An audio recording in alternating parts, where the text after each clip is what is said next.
century, the WAFL Grand Final is in Fremantle. It's the Bulldogs, the Tigers, 2020 Premiership Cup about to be decided. Thanks to your company, the second game of our doubleheader. Thanks to Optus, the Simply Energy Colts being won by Subiaco. But now the big boys are out there. Mark Redding's alongside Xavier Ellis. It's been a fantastic afternoon. Nearly 11,000 fans through the gates already. We can't wait. I was unsure how it was going to go down here, Skeet, but the atmosphere is incredible. I'm so glad it's returned to sort of a bit of a local feel. The WAFL is absolutely humming. It's great to be here today.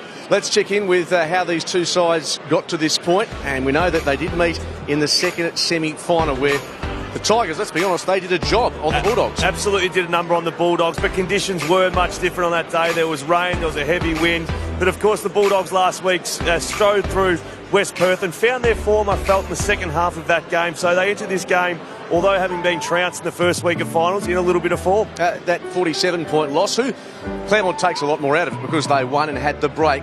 South Fremantle have to adjust too much from what they did wrong in the second semi? Well, it depends. I think I've heard a couple of interviews say we couldn't have played any worse and we weren't tough enough. I mean, if you prepare to play as best you can, that's good enough. We saw in the first 8 weeks of the season. Team photo for both clubs, having been out there on the biggest stage of all grand final. Is it controlling the nerves, embracing the nerves? Well, the team photo there is always a good sign. You've got to smile. It's meant to be one of the best days of your life playing in a grand final. There's too many sad people on grand final day.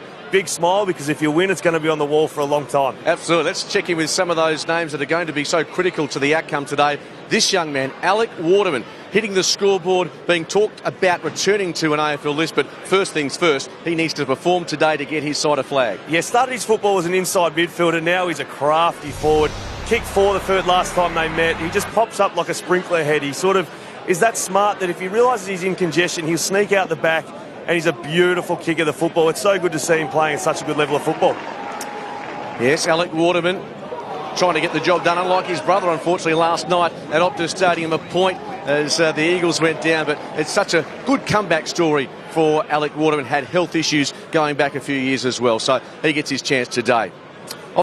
Off the back of that, let's check your 3 keys. Each week we ask you for what's important for respective sides. Let's begin with the Tigers. Well, there's a slight breeze today. Claremont are the #1 kicking team in the competition. We've seen them a couple of times implode when they try and overkick the football.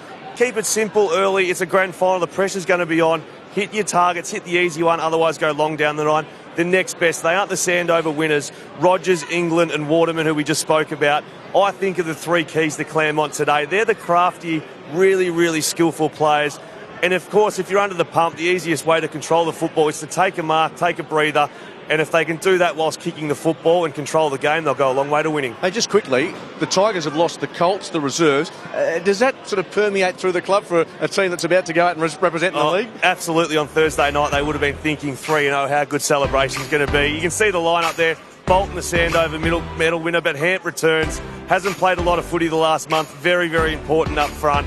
But as I said, Mitchell is going to be huge, and Bolton, those 2 Sandover winners, and the 3 other players I just spoke about. Yeah, the Tigers in really good form heading into this grand final. Steve Butler is our field reporter this afternoon. He's got the coach of the Tigers, Darren Harris, alongside him. Yeah, very patient and very calm coach for Claremont, Darren Harris here. Darren, it's been a tough start to the day for the club with the Colts and the Rezzies losing, but amazing effort to get all 3 teams here on grand final day, and you've got something pretty special ahead here. Yeah, we're pretty proud of our group, but it is disappointing to watch them lose, but they've done an awesome job to get where they have. And, you know, we've got to try and finish the job today, and it'll allow us to at least celebrate something tonight. You had an eagle-eye view from the preliminary final up here in the stand last week. What did you make of South Fremantle? Obviously, losing Jake Florenka, a big blow for them, but what do you make of them? What are you expecting of them today? Oh, look, we expect them to be at their best. Look, they've been the best side in it all year. We knew that they'd bounce. We've just got to make sure that we bring our physicality and match them in the contest. I think Higgins will have a pretty big impact on the game, and it'll be a battle of the midfields, but we give ourselves a great opportunity. Well, it's been a pretty tough year because of the coronavirus for everyone, I think, but a really exciting day and something special ahead for all of us, I think. Good luck. Thank you very much. There it is, Darren Harris, the coach of Claremont. South Fremantle, exciting day for them. Maybe a bit more pressure given this game is being played on their home deck, but it's a wonderful occasion, looking for their first flag since 2009. And Lee Spur is with the man hoping to guide this team to a flag today, Todd Curley. You're back to the big dance again after last year. Disappointing last year. Have you addressed that with the players and dealt with those demons? Haven't addressed it too much, to be honest, mate. I think we got about 7 or 8 changes to last year. And certainly physically a lot more better shape than we were last year. So, yeah, they're ready to go. Last time you guys met, completely different sides. A few changes coming in. You're going to try a few tactics as well. No, we'll go much the same. Our record's pretty good, I think. Apart from last time, I think we won the 4 before that. So, look, our record and method's pretty good, so we're not going to change too much. And they've got a couple of keys in Bolton and Waterman. Have you got special plans for them or a target? Look, we just want our midfield as a collective to be better. We were beaten last time. And if we can stop the turnovers early in the game, it probably restricts Waterman's opportunities to get in the game. So we'll defend as a group. We've defended pretty well all year. We won't change too much. Fantastic, Todd. Best of luck for today, mate. Well done. Thanks, Lee. Todd Curley, the coach of South Fremantle. Interesting, this ground. There's a breeze to the left of screen, which if you win the toss, I'd imagine you're going to try and take advantage early. Oh, absolutely head to left of screen. But having watched the Colts just in the last game, the other end became the scoring end in the second half. So the goals were going through at both ends. As much as the breeze probably does feel like a goal or two, you can definitely score at both ends. Yeah, South Fremantle notoriously slow starters in 2020. Can they address that today? Speaking of kicking goals, there he is, Mason Shaw, 100th game. He's a funny player to watch sometimes. When he's on song, he's almost unstoppable. He looks like a real confidence player. Oh, he's an absolutely confidence player. Hasn't kicked a goal in this final series just yet, but has kicked 23 goals for the year. So, I mean, he's a good forward, and that's why I say we need a sighting of Mason Shaw in the first half. The 3 games we did prior to last week where he also didn't kick a goal, he didn't kick a goal in the first half in any of those games. Kicked a few late in the game. He's the key. And if he's not kicking goals, take a body, take a mark, take something, get involved, because he does sometimes go into his shell a little bit too often. Your 3 keys as we roll through them. We talk about physical footy. A grand final, the body has to be strong. Yeah, absolutely. And last week, South Fremantle just got this a little bit confused in the first half. They were undisciplined. They weren't physical. Sloyth, who's on screen there, was reported for striking. Thankfully got off. There wasn't a lot in it, but they had kicks reverse, 50-metre penalties. They've just got to turn that dial a little bit more towards the disciplined physicality, led by Brock Higgins, of course, in the ruck, who does take a body or two with him when he can. And, of course, winning grand finals, defensive 6 so important. South Fremantle have a pretty settled back line. Oh, they do. They've had a very settled back line for a couple of years. They don't flinch. The 6 will stay back. They don't get sucked into the contest, and they work so well together just because they've played so much footy together, and I expect absolutely no different today. So the Bulldogs, one big out, of course, for them, Jake Florenka, Achilles tendon sustained in the preliminary final. But it's a good lineup, a team that has been to the biggest game of the season. They failed last year against a very good Subiaco lineup, but today they really get a chance to make amends big time. Oh, it starts in the midfield. There's the names. Brock Higgins, Dylan Mayne, the captain, Stewart and Sloyth, of course, the champion of South Fremantle. That's where the game's going to be won or lost early, and they are a physical group. So Stewart is known for his contested tackling. Dylan Mayne, he's become a great player. He plays high half forward, and then he'll go into the midfield, a fantastic player. So I look forward to seeing what that back 6 and those midfields can do. Yeah, Donny comes in, by the way, for Jake Florenka. It must be tough sitting on the sidelines. You've done so much hard work during the year, and you have to sit back and watch your teammates hopefully win a flag. But that's football. It's happened to somebody over the journey. Especially for Florenka, because I feel like with his breakout year, I reckon he sort of transitioned into almost their best player this year. So for him to go down a massive out of this big occasion. So, crowd building up. We're not far away from the opening bounce. We talked about the atmosphere in Fremantle. Absolutely electric. Anna Hay from 7 News has all the latest from outside the ground. There's just 10 minutes to go until bounce down of the 2020 WAFL League Grand Final here in Fremantle. And I can tell you now, fans are starting to stream into the gates. There's South Freo fans and Claremont and just WAFL fans in general. There's so much atmosphere out here. It's absolutely electric. And there's so much excitement, and it'll only get better from here. Good on you, Anna Hay from 7 News. Pity she can't get a ticket. It's sold out affairs, Dave. There's probably a couple of fences you might be able to jump, though. I don't recommend it, but if you're desperate to get in, you'll find a way. Well, it's an exciting time for both South Fremantle and Claremont. They have been the best 2 teams. They finished 1-2, so it's only natural, I guess, in many ways they have ended up on the biggest stage of all, in the WAFL. The AFL, in WA at least, might have scaled back a bit with the Eagles being knocked out last night. Yeah, absolutely. That was a disappointing result, but so much excitement around today. I walked in today and you could hear the cheering in Anna Hay's segment then. It is so exciting, this crowd that's come in today. Grand finals are naturally a dirty, messy game. don't muck around the first 5 minutes. Just kick it as long as you can, as quick as you can. Yes, getting a score on the board is the key for both these clubs early. Winning the toss, kicking with the breeze. We know South Fremantle's got a very good record against Claremont. Let's now head over to the Welcome to Country, followed by the National Anthem.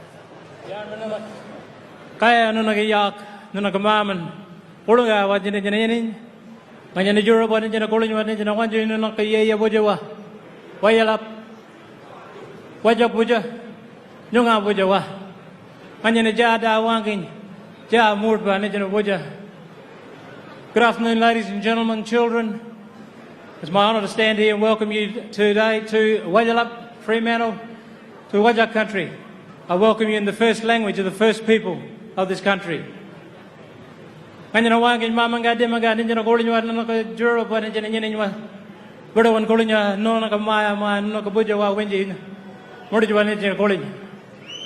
ask that my old people come be part of this day today. Their spirits bless everyone here today and have us a safe day here today and safe journeys home to our own homes later on after the game's finished.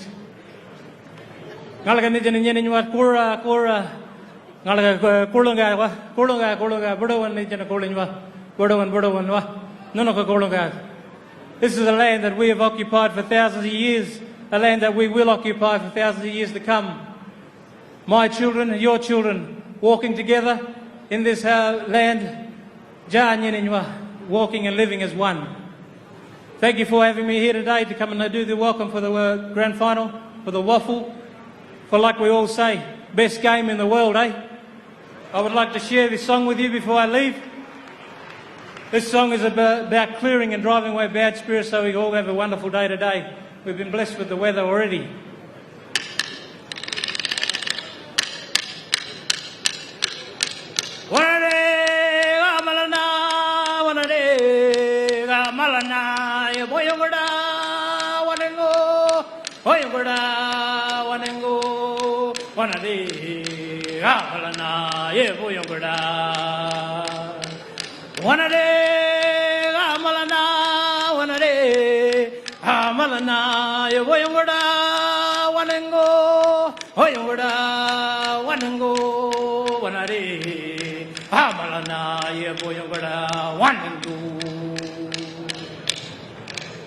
Thank you, ladies and gentlemen and children. Have a wonderful day here today. God bless.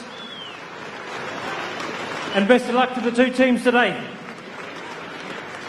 Thank you very much, Matthew Maguire. Now, ladies and gentlemen, if able, could you please be standing for the Australian National Anthem as sung by Billy Court.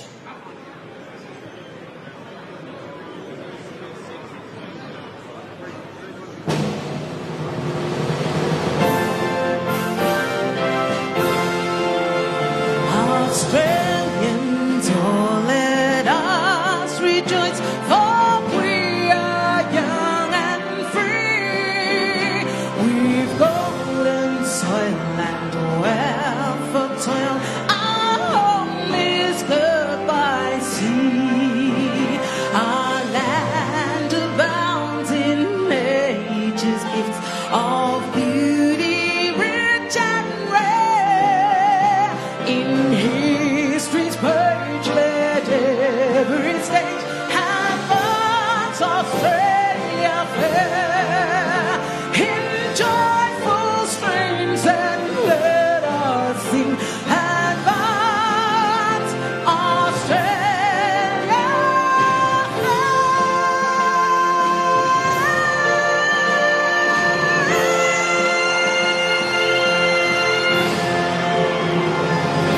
There it is, Billy Court, the Australian National Anthem. It sets the scene for a wonderful Optus 2020 Grand Final. It's coming your way right after this.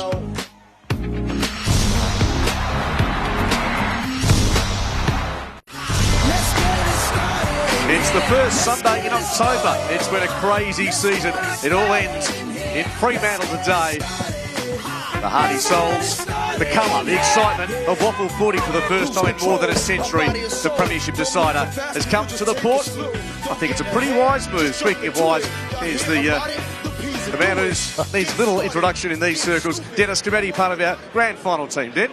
Terrific to be here, Mark. It's a wonderful day, isn't it? Great atmosphere. The sun is shining. Strong breeze blowing down towards the right full forward pocket at the city end, but it will freshen, I think, later in the day too. But it's good to be back to grassroots, I reckon. There's a man with a big responsibility this afternoon, Jai Bolton.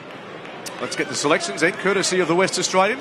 Tough game to call this, and that might be indicated in the selections across the line. A couple of Tigers, 3 Bulldogs, and none of us really certain about which way this will turn, Lee. Yeah, certainly not certain at all. It's a close game. They've got the wood on them from the last performance, but even interviewing Todd Curley, it was completely different interviewing before the grand final last year. It was a lot more lighthearted and jovial, a lot more tense before this one. Here we go, 2020 Optus Grand Final is officially underway. Higgins opposed to his opposition, ruckman in. Comes out of Bolton's foot, kicks towards the 50, bouncing ball. Hardesty was tracking it. Pearson lays the tackle. Good pressure on England. Dropped the footy. Waterman gets an early touch, dispossessed. Mitchell scrambles a kick into the pocket. Hands in front. Strom the spoil. Taken by the Tigers. Mitchell, 15 out. Was he taken high? No, whistle on the play. They scrap for it. Still about 25 out. Higgins goes to ground. Claremont's pressure's early, very high here, trying to just find some space outside of the congestion, and eventually South Fremantle can emerge with it. Hand pass was knocked down, ends up with Main, off the left, bounces a ball, half back, it's coming back, the Tigers on early, but that kick was ill-directed. Stewart takes the mark in defence. Trainers and physios out to Jai Bolton, just slung to the ground, then very slow to get up with the hit to the head. So the Tigers head to the outer side. There's Busher. Getting an early look at the footy. And the Tigers able to launch again. Another inside 50. Claremont well represented, but Mitchell taken by Rioli. Release the hands. Bolton from one set over medalist to another. Doesn't strike the right part of the footy. And it wanders over. Does it? Yes, for a boundary throw in. It wasn't great, but important players were getting touches, and that's good in the grand final. Absolutely. So no score, early stages of this one. Kane Mitchell's winning a little bit of the footy early on. Promising for the Tigers. From the throw-in, there's Bolton again, hands on it. Kick went nowhere. Subban up and down. Bolton another touch. The ball's fisted away, could have been marked in the end, but as it was, Wilson won it back. Kicks towards half-back. Strong goes to ground. Claremont win it back, close to the line. Miller's there. And sees it over, and it just feels like South have to just hold on for the time being. Well, they are holding on and putting lots of numbers around the ball, but at these 450 stoppages, they're giving Claremont some extra numbers off the back, and that is dangerous, because if they can churn a handball out, they might get an easy entry. Just outside the 50. Claremont attacking to the left with the breeze, importantly, in this first quarter.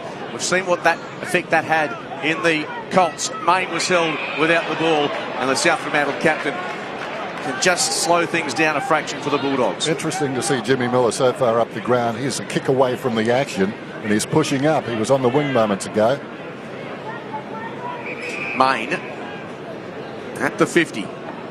Was touched in transit. Ball was shepherded by Subban. Miller goes to ground. Flipped out the back.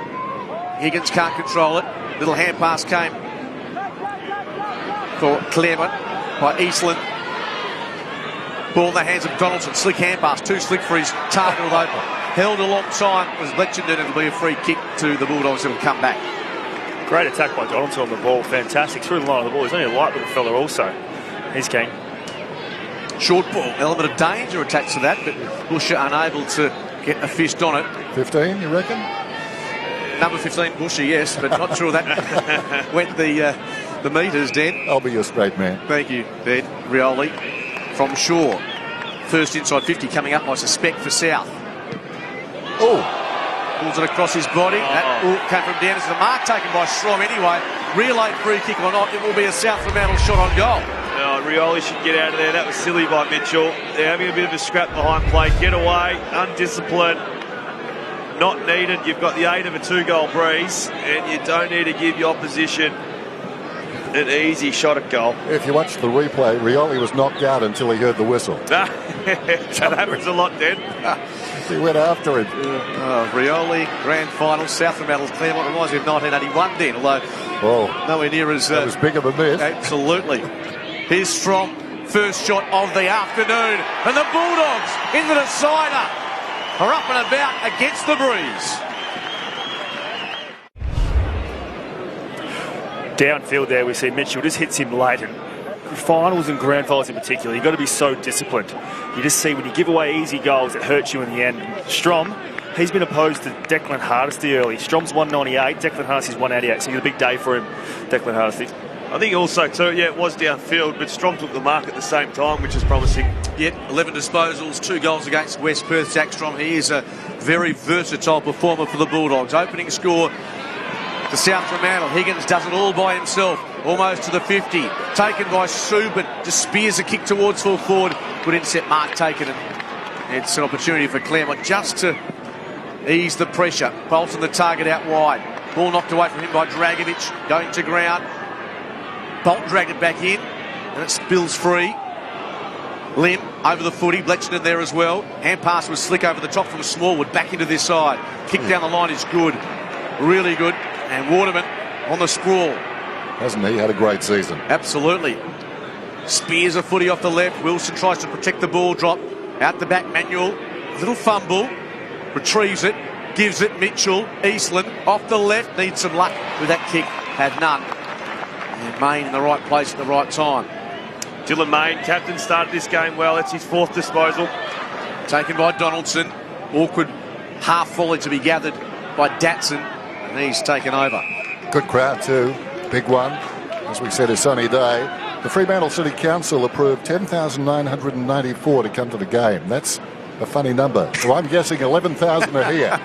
Yeah, the good old days. They would have snuck over a few different spots, as Xavier suggested pre-game. Bolton held a long time, no whistle. Tigers try to break free. As it stands at Sloyth, little 1-2. Got it from Dragovic, then hands it off to Higgins. High floater near the boundary line.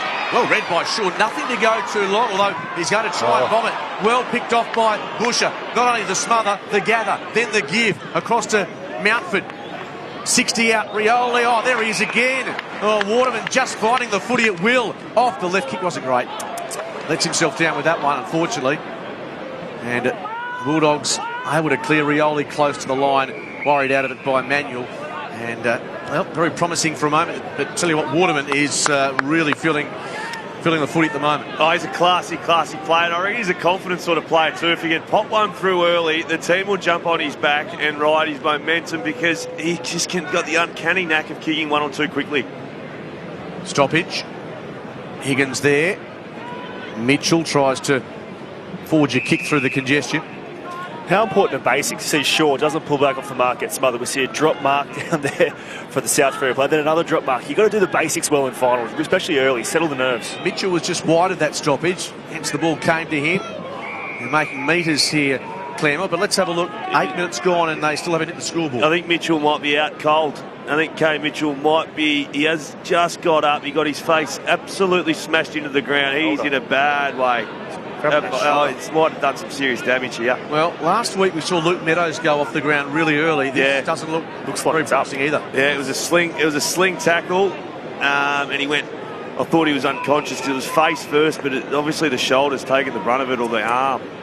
That's a massive story. We'll get Steve Butler onto that ASAP. Claremont's premiership chances suddenly take a dive off the back of that.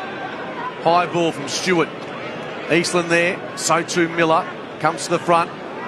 Ninyet hoping for it. Good run down on it. Edwards. Fluky bouncing ball through the middle, but Claremont well represented. Baldwin gave it to Busher. Kicks for Waterman. Had to spoil on that occasion. Did it pretty well. Ball worked forward by Dent with a path of Subin, who slaps it another 5 or 6 metres. Mountford tracks it, gives it. And Bailey Rogers now finds a way out of there. Good kick. And Tyron Smallwood bobs up to take the mark. Forward of the wing. Kane Mitchell straight down to the change rooms. Looked like his shoulder was out of place as well. Ball thumped over the line. As we check in with Steve Butler for the latest on that injury to Kane Mitchell. Yeah, actually, you're right. He did go straight down to the room. As he came past us, he was in quite a bit of distress, and that right shoulder was completely dislocated. That's captain on captain at the arm and just rotated him into the ground. Then out came the shoulder. You're surprised to see him again. He's a tough cookie, though. Yeah, we'll find out maybe from Lee and Xavier what, if anything, can be done in that scenario. England in some space, floats it over the top. The Kraken almost at left half forward, takes something off the kick. Brilliantly weighted ball, and hand on hand. on the sprawl, takes the mark, injured his knee back in round 7, hasn't played since, but he could be their weapon in attack alongside Waterman this afternoon. Ball was a bit shallow, really good sprawling mark taken, getting to his feet, eventually his dent. Some great efforts from the South defenders early. Claremont have pressed and looked ominous and had some chance for some good entries, but the South defenders have just been cutting them off and standing up. That ball just drifting over and out. I do mention the fact 10 minutes have elapsed. The breeze, it's going to be worth 2 or 3 goals, Dan. At least. To full forward, big launch, no mark taken. There are a couple of Tigers there. Rioli just jams it on the boot. And Datsun in the right spot. In the grand final, if in doubt, bomb it out. Rioli on that occasion did the right thing. Get some metres. Datsun just measures the kick. Miller was there. Got it at ground level. Not sure he wanted it in that position. Dragovic taken off it. Sets of hands for Claremont. Bolton will go off the deck. And just short of where he wanted it to get to. Mark intercepted by Mascos. Claremont now have to defend. Wilson out wide. Mountford wins it. Turns inside. Has the bounce. Straightens up. Played it well. Gets to his man. Morgan. 75 out. Manuel on the stretch takes the mark. Bolton's on. And the question is, does he fancy his chances? It's a very tough kick, even with the breeze helping him. Yeah, I reckon the breeze is going to blow this towards out of bounds. It's not going to help him get it across the goal face. It's a tough kick. 8 inside 50s to 2. Claremont well on top. Great play by Mountford, though. Taking the ball under the arm, taking the game on and set up this chance. Manuel kicked 3 goals in the semi-final win over South Fremantle. A thumping kick. There's no question it's gone over the grandstand. Hence the breeze, a factor there, but he missed everything. I think to kick that goal, you've got to aim the ball at the top of the goal square. Yeah, almost, don't you? And then I think probably, as much as you want to get on the scoreboard early, Dan, you maybe do just keep to the top of the goal square and see what happens. Anyway, yep. Build the pressure. Bulldogs careful out of defence. Sloyth, who sparked the Bulldogs last week in that third quarter. Inside 50 count, 8 to Claremont, 2 to South Freo. So they're absolutely peppering the goal face, and here they just haven't had any entries with purpose. Yeah, the efficiency belongs with South at the moment. Wilson down the line. Ball spoilt. Mountford's been busy, tried the fend off, now he's in trouble. Dragovic has him, and he's done cold. Sloyth wants to take the advantage. South advance. Ball just holding up into that breeze. Underneath it, really good courage shown by Baldwin, and importantly, he took the mark to go with it. That's a daring kick. It is indeed. Subin, it's a 2-on-1. That's the only thing in their favour there for South, and they can break. Davis through the middle. Rioli couldn't trap it. Waterman taken down. South's pressure's elite. Hardesty, collision course with Strom. Ball spills out the back. Going to ground was Bletchenden. Close to the line. The defender looking for the line. Always won himself a free kick. Not sure he thought that was on the cards. Great play from both players in that one-on-one contest, and both kept their feet. That was what's super important and allowed them to both stay in the contest. Strom, Pearson, Wilson, 3 stalwarts of that back 6 for South Fremantle, and now Sloyth. Defending really well behind the football, Claremont, hence why they just have to hold it up. Sloyth will just pepper this down the line. Which he does. One-hander, Strom, he's kicked the goal. He runs up the ground and then gets those big hands around the footy. And you would think every week of the season they'd train with this sea breeze blowing across this ground, wouldn't they? Yeah. And as a result, they're playing it pretty well. Pusher goes to ground. Couldn't take the mark with him. Bolton just got the boot on the footy. Should be coming back, though. South Fremantle have been really good in holding firm. Strom's an interesting one. We just saw a good mark, kick the first goal, and can play wing as well. Such an athletic player. Luff. Wide. Bolton and Sloyth, a couple of Sandover medalists, feeling the pinch after that collision. Sloyth a little bit worse for wear. Some great courage shown there, but Mark was put down. Putting their head down was dead. Hardesty has him. Well, he's giving away the free kick. That's a tough one for the umpire. The South player there just pointed to his head and said, umpire, he got me, and he got the free kick out of it. Yeah. Looking at Strom now, they've moved Nyhouse to him, Claremont. Given him a bit of size as well, but he's one of their premier defenders. Wasn't a great kick, though. Let's go back to Butts with some more information, hopefully, on Kane Mitchell. Well, he just stormed back out onto the bench like Braveheart, Skeet. All that was lacking was the dramatic music, but he had the shirt off. He's got the right shoulder getting strapped now. It looks like he's ready to get back out there. Oh, that's a great sign. Kane Mitchell had 5 disposals in the first 2 or 3 minutes of the game. He'll have a lot of doctor juice in there today, I'd imagine. Yeah, they want him out there as soon as possible. Rogers, terrific overhead. Tigers have done pretty well, although they haven't hit the scoreboard as yet. Here's their opportunity. Spearing ball by Morgan. Hits his man, Waterman. And why would you go anywhere else? It's a good question, Skeet. You wouldn't, would you? Waterman, 23 goals this season. Was an inside mid. It's been the remaking of him. A couple of years out of the game. Was sort of known as a dour, slow sort of midfielder, and now he's a brilliant forward, and he does this part of the game really well as well. He's got a kick that cuts through the breeze. Yeah. Hasn't he? He needs outside left goalpost, I would say, to kick this, though. 4 goals off 17 disposals in the second semi-final win. Waterman loads up, goes all the way, and there's the young man at the top of his game.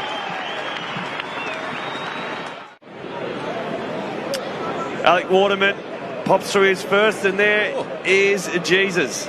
He's back.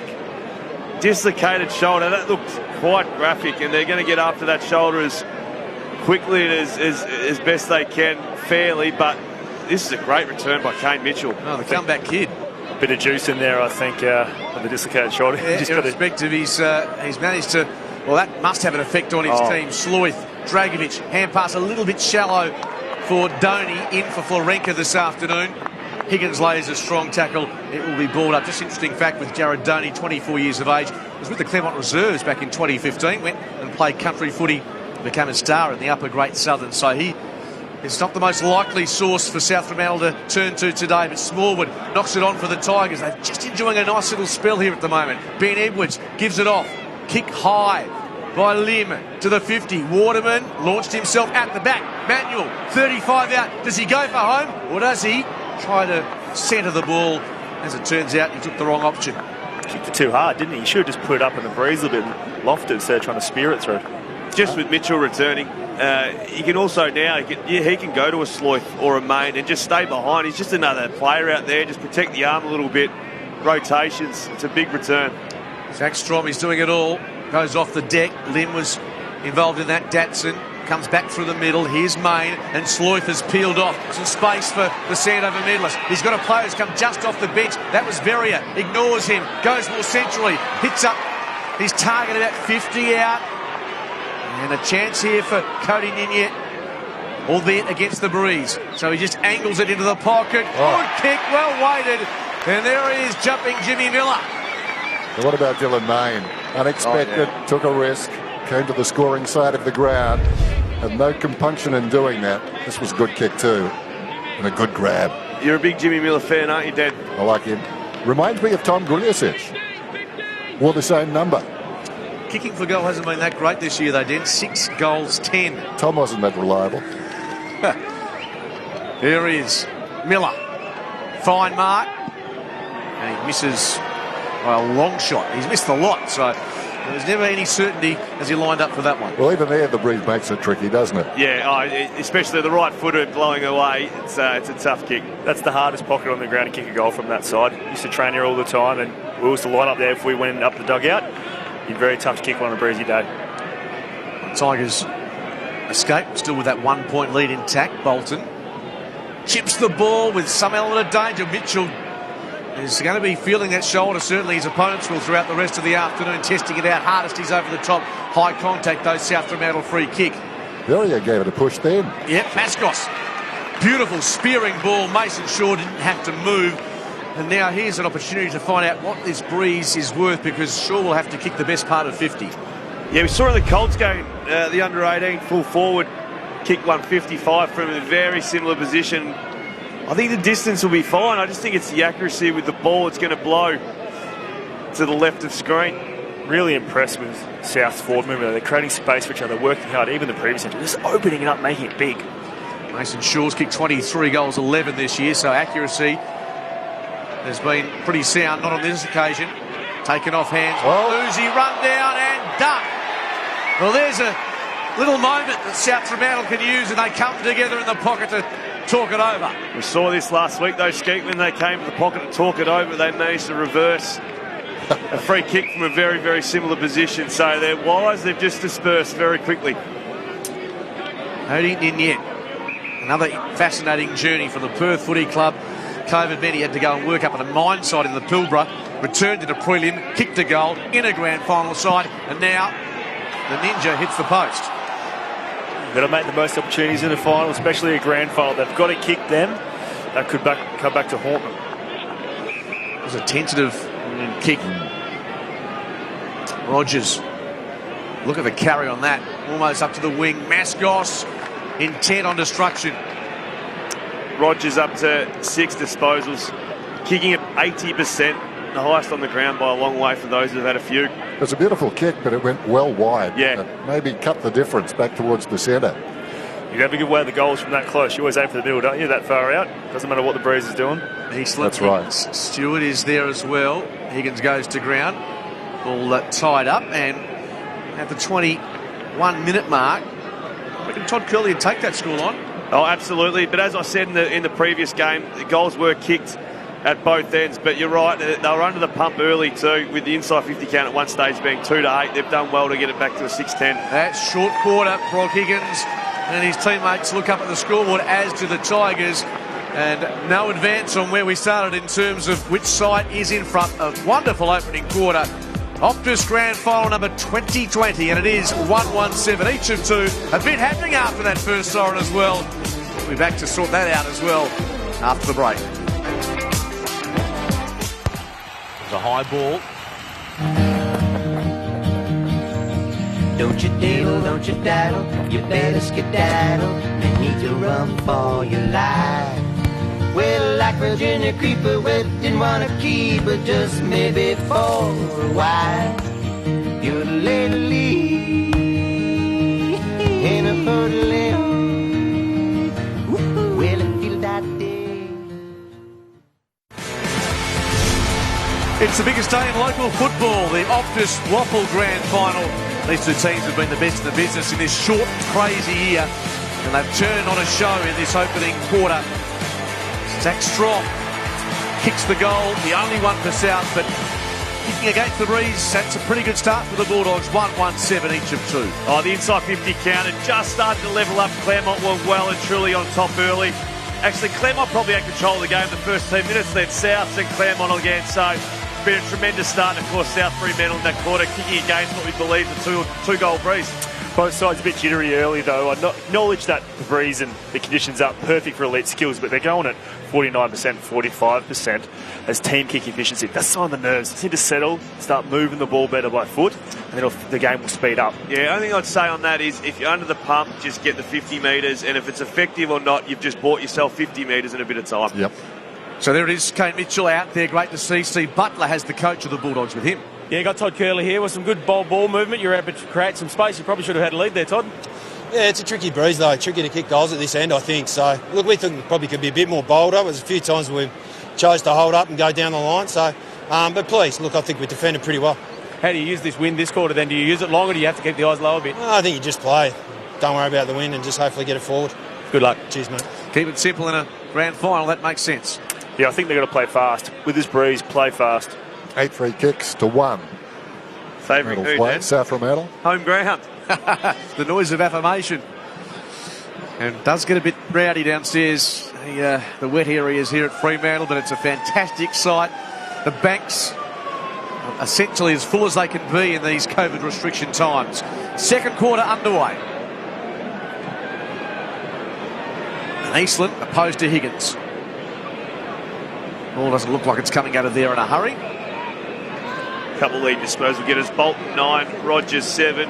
Two of the main winners to Claremont.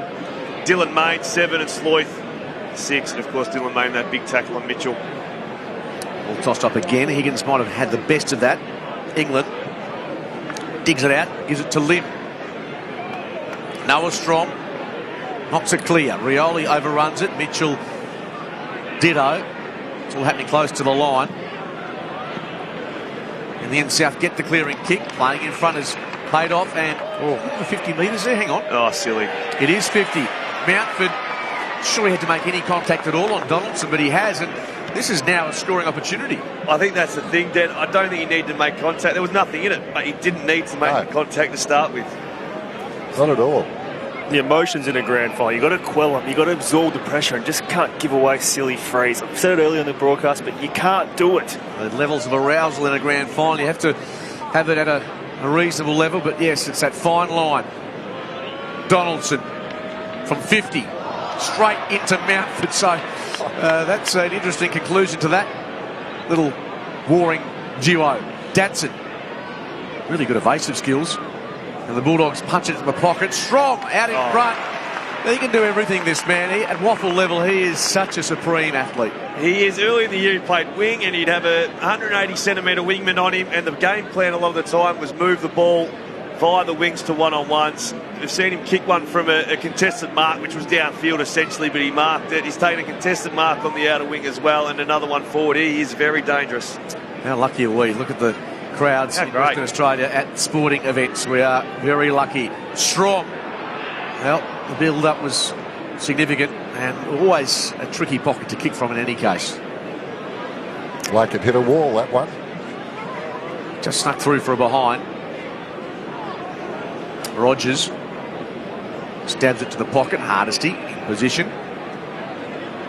So will Claremont try to own some of the football, kicking into the breeze in this second term? I'm not sure about that short kick to the pocket. With the new rule being able to play on, you just take your grass and try and get a bit longer. You get outside 50, it makes it so much harder. Otherwise you get pinned. It's a good strong mark here, though. Absolutely, Eastland, outstanding. It's amazing you see blokes kick it to where they could have run to. Yeah. They're pretty keen on getting that stat, those people that kick in. Closes the angle as well, doesn't it? Oh, they're over-possessing here. Eastland, Bolton knocked away by Dragovic, and Sloyth has it, and a bit of push and shove. Bolton, Sloyth, it's threatening to boil over. Don't tell me there's another free kick. Also, the umpires have to pick and choose when to lay down the law. Yeah, you've got to give them a little bit. It's a grand final. You want to see them get into it. But once you've realised the umpires now pinned you twice for something silly, they're probably going to continue to do it, so maybe hold up. Higgins and Eastland. Sloyth claimed immediately by Bolton. He's playing a heck of a game, Bolton. Yeah, 11 disposals then, 5 contested. And he's done some heavy lifting too. Averaging 26 disposals a game this year, so you know he'll get it. Hardesty from the stoppage. Bounces the ball close to the line. Can't quite tell if it's by design or by the Claremont player just getting around the ball, but South have got a +1 behind the ball here with the breeze at stoppages, especially this forward 50 sort of attacking mid-stoppage. Umpire tosses it in. Eastland was there with Higgins. Main left it behind. Dent, slick hands. Mitchell's tackle a little late. McCracken couldn't take the mark. Nin yet. Head towards Shaw. Busher there as well. Strong just deflects it to his teammate, who's taken well by Busher, about 20 out from goal.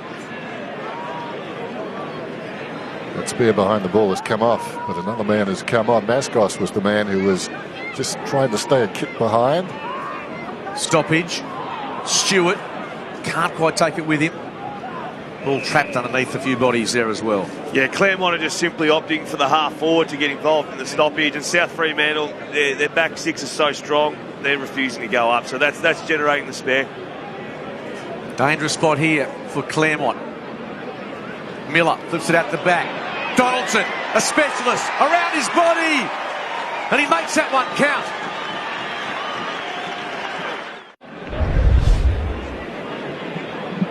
And that's exactly what that extra play around the ball is there for, to stop that play. Put some pressure on from the high half forward so you don't get that chain handball out the back. But Donaldson there, too clean, too quick, and a very good snap from him. Steve Butler downstairs. Yeah, the Claremont defence really tried to rough Brandon Donaldson up right from before the first bounce, but his work rate has been enormous, and good reward for effort there. Great game of 47 points to lead South Fremantle with the breeze. One-arm tackle, and thought it was going to be another shoulder. Yeah, yes. Very similar, didn't it, then? Yeah. Sun's out. So are the fans heading to Fremantle. Live sight not far away as well. McCracken hooks it around his body. Waterman playing in front on his chest. Does he or doesn't he pull the trigger? have a shot for sure. As a defender, though, when you're playing and you're kicking with the breeze, so the ball's coming against it, you've got to play at least side by side because it's going to drop short like that. So Waterman there as a smart forward, getting the front position, gets rewarded. Alec Waterman kicked 23 goals, 12 this year, heading into this game. Little sidestep. Kick. Going. What a goal. That is a monster. Ridiculous stuff from Alec Waterman. You know how I was talking about that breeze, and just ignore what I said. That was a 55-metre bomb then. That's his second goal too. He's dangerous on the forward line. That was a massive kick. Sometimes you get it sweetly, and that was sweeter than most, I've got to say. Terrific kick. Claremont got their second. How confident he's looking though as well. Straight over to the south player. Big bump. He's up and about. He's buoyant. 25 goals for the season. That ball will be coming back. And then just waddles to full forward, and every player is almost on the 50-metre line. Of course, you have to be there. And Waterman in the goal square. It's almost like Waterman's wagon, isn't it? It's keeping that forward 50 vacant. Mountford claimed by Sleuth. That's it. Let's head downstairs with the headsets on. Stand over medalist Jai Bolton. Jai, this is a gripping game, and you guys obviously have to hold on with that breeze to the left of screen. Yeah, the heat's on quite a bit around the footy, and we probably didn't use the breeze as well as we would have liked to in the first quarter, but we're holding up okay now, and hopefully we can. We've still proved that we can score the other way. Jai, 11 disposals to yourself so far, mate. Anyone going to you? And what are you trying to work from the stoppages? Look, I think that we've both got two good midfield. So we're just if you have a tagger in there, you're one down against a premier midfielder. So. Midfield, sorry. Our main focus is to try and scrap as much as we can, get the ball forward in a grand final. If it's in your half, it's better than it's in the other team's half. Thanks for your time. Appreciate it. Cheers, mate. Jai Bolt. Really good of him to do that. Grand final on the line. Strong mark taken by Ben Edwards. Oh, he's hurt himself as well, has he? Is he out? Oh, hello. That's I think he's out. Uncalled for by Baldwin. Well, if there's nothing, reversal. It has to be if there's.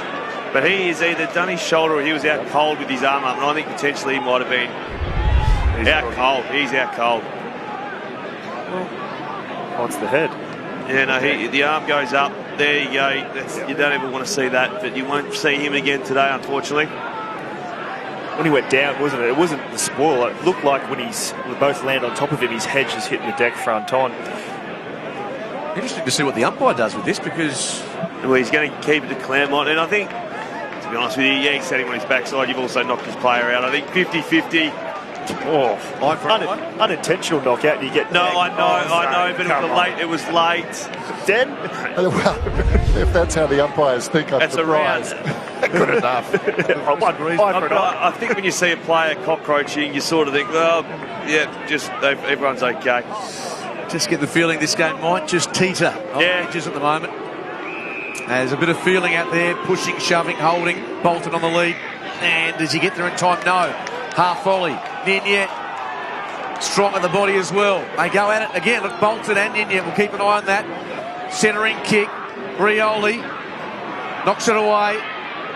Oh, Subin and Bolton are going now. Oh, there's little spot fires left, right and centre in this Optus Grand Final. Hardesty, wow, he's taken down. The umpire intervenes, it's high. But this is promising something a little electric here. It's good. It's good. The emergency umpire's at the field. He's just roaming. We're in the right spot. Absolutely. Oh, he's turned it over.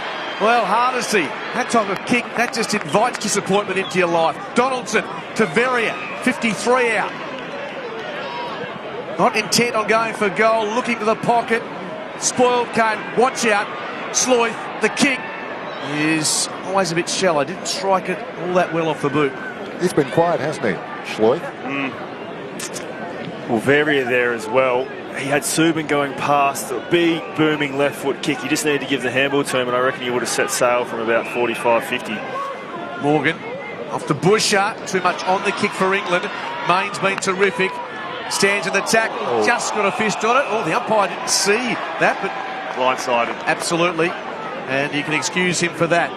Smallwood down the line. Eastland looking for a runner. Gives it off now to Morgan. In turn to Hardesty. Over the top. England stabs it into the breeze. Beautiful service. And Manuel on his chest, gets a look from about 50. Chad Pearson there, South Freo player, come forward team defence. He just stuck with Waterman. That's the influence Waterman's had. He needed to just do the team thing, come forward and put pressure on, and he just stayed with him. That's what allowed this easy hit up.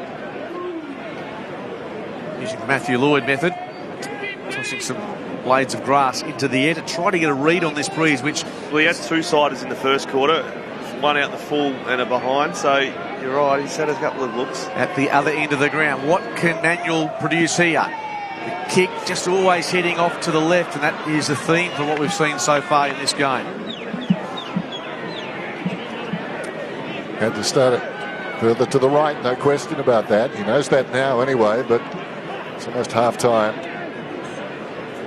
Fascinating opening half, the grand final. Both these clubs desperate to break a mini premiership drought. Dragovic kicking wide. Lim can't arrive in time to prevent the mark being taken by Datson. Over the top to Sloyth. They've got some run and carry opportunities here. Kick short to Shaw. And they're just almost effortlessly working this ball inside their attacking 50. Sloyth gets it again. He kicked into the man approaching. And there's a little win for the Tigers. Very cute. They've done it a few times now. Handball and little chips. You had one-on-one. Strom, he's already taken 2 contested marks in this game. Just send it in. You don't even need to look. You know he's going to be there. When you handball to the runner as well, he's going to get past the man of the mark. You can't handball and the man of the mark holds him up. Sloyth from the stoppage. 52 out. Gives it a right. Oh, he's hit the post. That's a really good effort from there. He's really injected himself into the game in the last 10 minutes or so, surely. Bulldogs by 2. Rogers opts for that short kick in. And the Tigers will head up the middle, although Mascos is waiting and intercepting with consummate ease. Top of the goal square, send it. Takes your advice. Doesn't quite get that much carry on it. Through the hands of Declan Hardesty. Now Subin off his left. Didn't get really balanced because ordinarily he would go close from that distance. Only Subin's second disposal. In last year's grand final, he was one of their best players, had just over 20. So that's a positive for South. If he can get going, it'd be a damaging kick for him. Fair to say, Sub's probably had more fights than kicks at the moment. He's been in nearly every scrap that's been available. He loves a fight. He's heading for a breather now. Blood rule is the reason this game is being delayed. It must be Brock Higgins, I'd suggest, heading off to get some attention. Taking his time too, letting all the interchanges happen for South Fremantle. They've got 4 on 4 off then, and he's still not off the ground. A little bit of air time on grand final day too. Luscious hair, nice moustache. It's all happening for the big man. Righto, Brock, come on. Now the delay is complete. We resume. And Rogers gets some metres behind this kick. Ball on the deck. Claremont win it back. Bolton knocked on towards the middle of the ground. And link up again. Hand inside 50. Great spoil from Wilson. Tigers still possess the footy. Around the body from Tyrant Smallwood to a one-on-one. Mark was taken, no play on is the call. It did hit the deck and appeared that way from this far away. And Claremont supporters a little frustrated. Such a better play to kick in there. Instead of going short of the pocket, take it on, go long. And that's what it creates, a chance to move it fast. And I thought they were going to score there. Did everything right there, Claremont. Mountford, stoppage. And he just misses to the left. A goal there would have been priceless. 12 inside 50s to 14. That's really levelled up.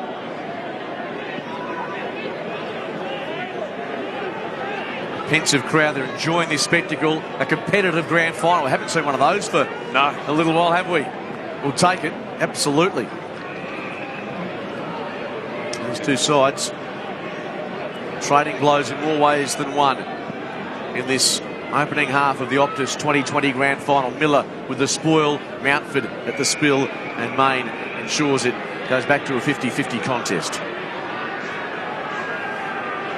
The atmosphere of the, I don't know, as I said earlier, it just feels like a suburban sort of football game again. I absolutely love it. It's probably the path forward, I believe. It feels so special out there today. A bit of tribalism returning to our great game. Ball knocked to the front. Hardesty receives the hand pass. Kick accepted by Manuel again. He's getting a bit of the footy. Too far out to score, you'd suspect this time. Well, he gives it plenty. A 2-on-1 to the square. Hamp was there. I think there was a hand on it. And as a result, Claremont score ticks over by just 1. They're making a good fist of this, though, aren't they? Absolutely. You see that Breeze is obviously favouring left of screen, but both teams can score to the right. They're working it well both ways. Wilson sends it. Strom had the elevation, couldn't quite take the mark. McCracken with the intercept. You have to be feeling good about life if you can launch like that on grand final day. Especially if they stick. Yeah, that was a big leap. Going back with the flightless Dent. Luff, strong tackle. And he wins a free kick. Look at them get on their feet out there. Tigers supporters none too pleased with the call, but it will be a South ball. Look like cans of Coke in their hand, I think, or maybe they're enjoying the sunshine. Game's turned its head a bit here, and Claremont are starting to win the ground ball war a little bit. That's why they've started to get forward a bit more. Strong. How strong was that? They don't build tents for cans of Coke. And you don't sit out the front of them, do you? No. Too much carry on the kick, and Busher, second attempt, takes it cleanly. Fascinating second quarter again. Back to Rogers. He has Lucy in short, ignores that option. Or the kick had to be precise, and Hardesty made it look better than what it was. The hand pass puts his team under all sorts of pressure. Tigers, though, play on is the call. Strom kicks for Sloyth. Mountford late on the scene. The idea was right, kick it short, then run up at them and kick it over them, but unfortunately came unglued. The kick was too short to the man out there at left half back. Jules Sloyth's got the leg for this, so can he just push it to the pocket, find a man? Oh, was there contact over the shoulder? Not according to the umpire. Datson, it was didn't yet there. Back to a dangerous spot for McCracken. Does he concede? No. To Busher. Kept his cool, and the Tigers can find a passage out of defence. Busher gets it back, goes to Mitchell. This will test his shoulder, I reckon. He's tackled, didn't quite look balanced in that scenario. Busher is there as well. He looked a little tentative there, didn't he? Kane Mitchell's only had one disposal since returning. Free kick for something just went on there behind the play. But Kane Mitchell, he had 5 disposals in the first 2 minutes. He had 1 sense, but that shoulder dislocated so seriously. Credit to him even being out there. Kate Stewart has the footy. Strom's got a fair bit of space here. He pushes it to a dangerous area. Off hands, Lynn. And it's going to be a South Fremantle free kick. They've had a few go their way in this match thus far. And Zach Strom from directly in front. You could see it building up. And I said Strom had space, and it was there. And, of course, once the kick went there, the defender tried to grab on, push up. Strom made the most of it. And yeah, you just see the panic when you realise the space and where the hot spot is. Well, he's been so dangerous marking, and watching it live didn't look as bad in the replay, but watching it live, it was definitely there. I thought Jesus held on to him here. For his second of the afternoon. Stroll, leant back on that and made a mess of it. Could have been having a day out. Strom, he's had 9 disposals, 3 contested marks, now 1 goal too. Rogers, the designated player to kick the ball back in. Good kick. Was a good kick. Brilliant. 14 disposals to Rogers. He can find the footy, can't he? 6 of them kick-ins, though. Oh, there you go. Anyway, they're down on the stat sheet. Highhouse was the player who went down the line. Margin 2 points, nearing half-time. Here is Mitchell. Tries to ease it down the line. Fisted over the boundary, although Wilson has given away the free kick. Ham. Seconds ticking away. The Tigers would love one before half-time. Just the 1 disposal to Ham conclusion this week. After that knee injury. Inside 50, Rioli launched. Manuel, the hand pass just missed the target in Mitchell. We spoke to Todd Curley at quarter time. I bet he didn't think they would have, his side that is, 2 goals at half-time. He'd expect at least 4 or 5. Still may happen, but gee, they're slow to get there. Here's Steve Butler. Yeah, Ben Edwards still having a concussion test down in the rooms, but the South Fremantle bench is pretty optimistic that he'll be able to come back on, in the Claremont rooms, I should say, come back on and play in the second half. Wow. I'll be surprised if he comes back. He was on a different planet. Anyway, it's just a great report that he's obviously tuned in and knows where he is. The concussion is such a serious topic of any sort of football around Australia at the moment. Absolutely. The question is, what will the medicos say when push comes to shove? Mitchell, left foot kick, gives it plenty. Still a live ball. Ends up with Dent. Turns and gives it everything. A floater. There's another whistle, a hold. Back to South Fremantle, a free kick count to get Lee Spur to have that for us. This game at the moment is a real arm wrestle. The side that can make the most opportunities that they get and capitalise on them is the side that's going to win this game. Because both sides at the moment, with the Breeze in particular, just can't kick goals they should be kicking. Audacious ball through the middle, but it came off. Dylan Main, part of all that. South don't appear to be overly concerned about fast play. They should have on that occasion. Stewart searching for Rioli. He claims it and paid it. Wants to move it on now. Into the pocket. Miller was there. And Smallwood could do nothing to prevent the mark being taken. He's a little proppy, but he'll kick from about 40 metres out. No easy kick, this one. It's not just about the crossing breeze, it's about what the breeze does to the drop of the football. Yeah, absolutely. It's going to blow away towards the boundary line too. It's a tough kick. We saw your man miss one early, Dan. Not sure he's my man yet. I give them time to mature. Free kick count 12 to South Freo, only 5 to Claremont. Miller's kick looks okay. We should never have doubted him. Yes, we should have. It's a fine. Good call, Dan. It was pretty close. It's been a quarter of missed opportunities. It's good news. Yeah, absolutely, but gee, I'd be shocked. I hope for the young lad's sake, looks like he just said I'm right, so fingers crossed. It might have just been a shoulder injury. Not the first time, Rogers. Oh, that was interesting. Found Bolton in the pocket. I was fascinated with the way he kicked that ball. Anyway, got the result. South, though, trying to win it back. Main, little hand pass, and the Kraken's in the way. But now they can switch. That kick-in was nothing, really. They didn't plan it. Hardesty, with some space to operate. Has to be precise with the kick. Not bad. England had a bulldog either side of him. England being relatively quiet, only 5 disposals to 1 kick. He's a good player and he can pop up and kick 1 or 2, you know, really with a bit of class. So look forward to a big half for England. Half-time siren not far away.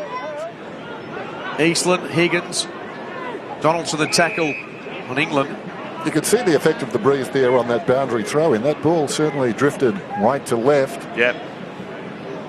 Gee, the Strongman Hardesty matchup looks dangerous in the forward line for South. Higgins to Subin, gets nothing on it. Bolton around his body, just holds in the air. Dragovic Good effort. Takes the mark, took some physical contact as well. Waste no time. A chaos footy, inside 50 strong, couldn't quite. Vignette sweating on a loose footy. Tigers defence under siege. Miller to Verrier. Trying to fend off. Has to be holding the ball. Still no whistle.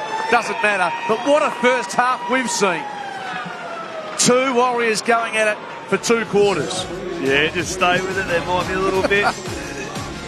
There's been a little bit going, and here they come. Threats of spot fires all afternoon. We know what's at stake. Jai Bolt and Co have a smile on their face, but they're playing for keeps here this afternoon. Don't go anywhere. Huge half-time show thanks to Optus coming up. It's South Fremantle by 3 over the Tigers in what's turning into a cracking grand final.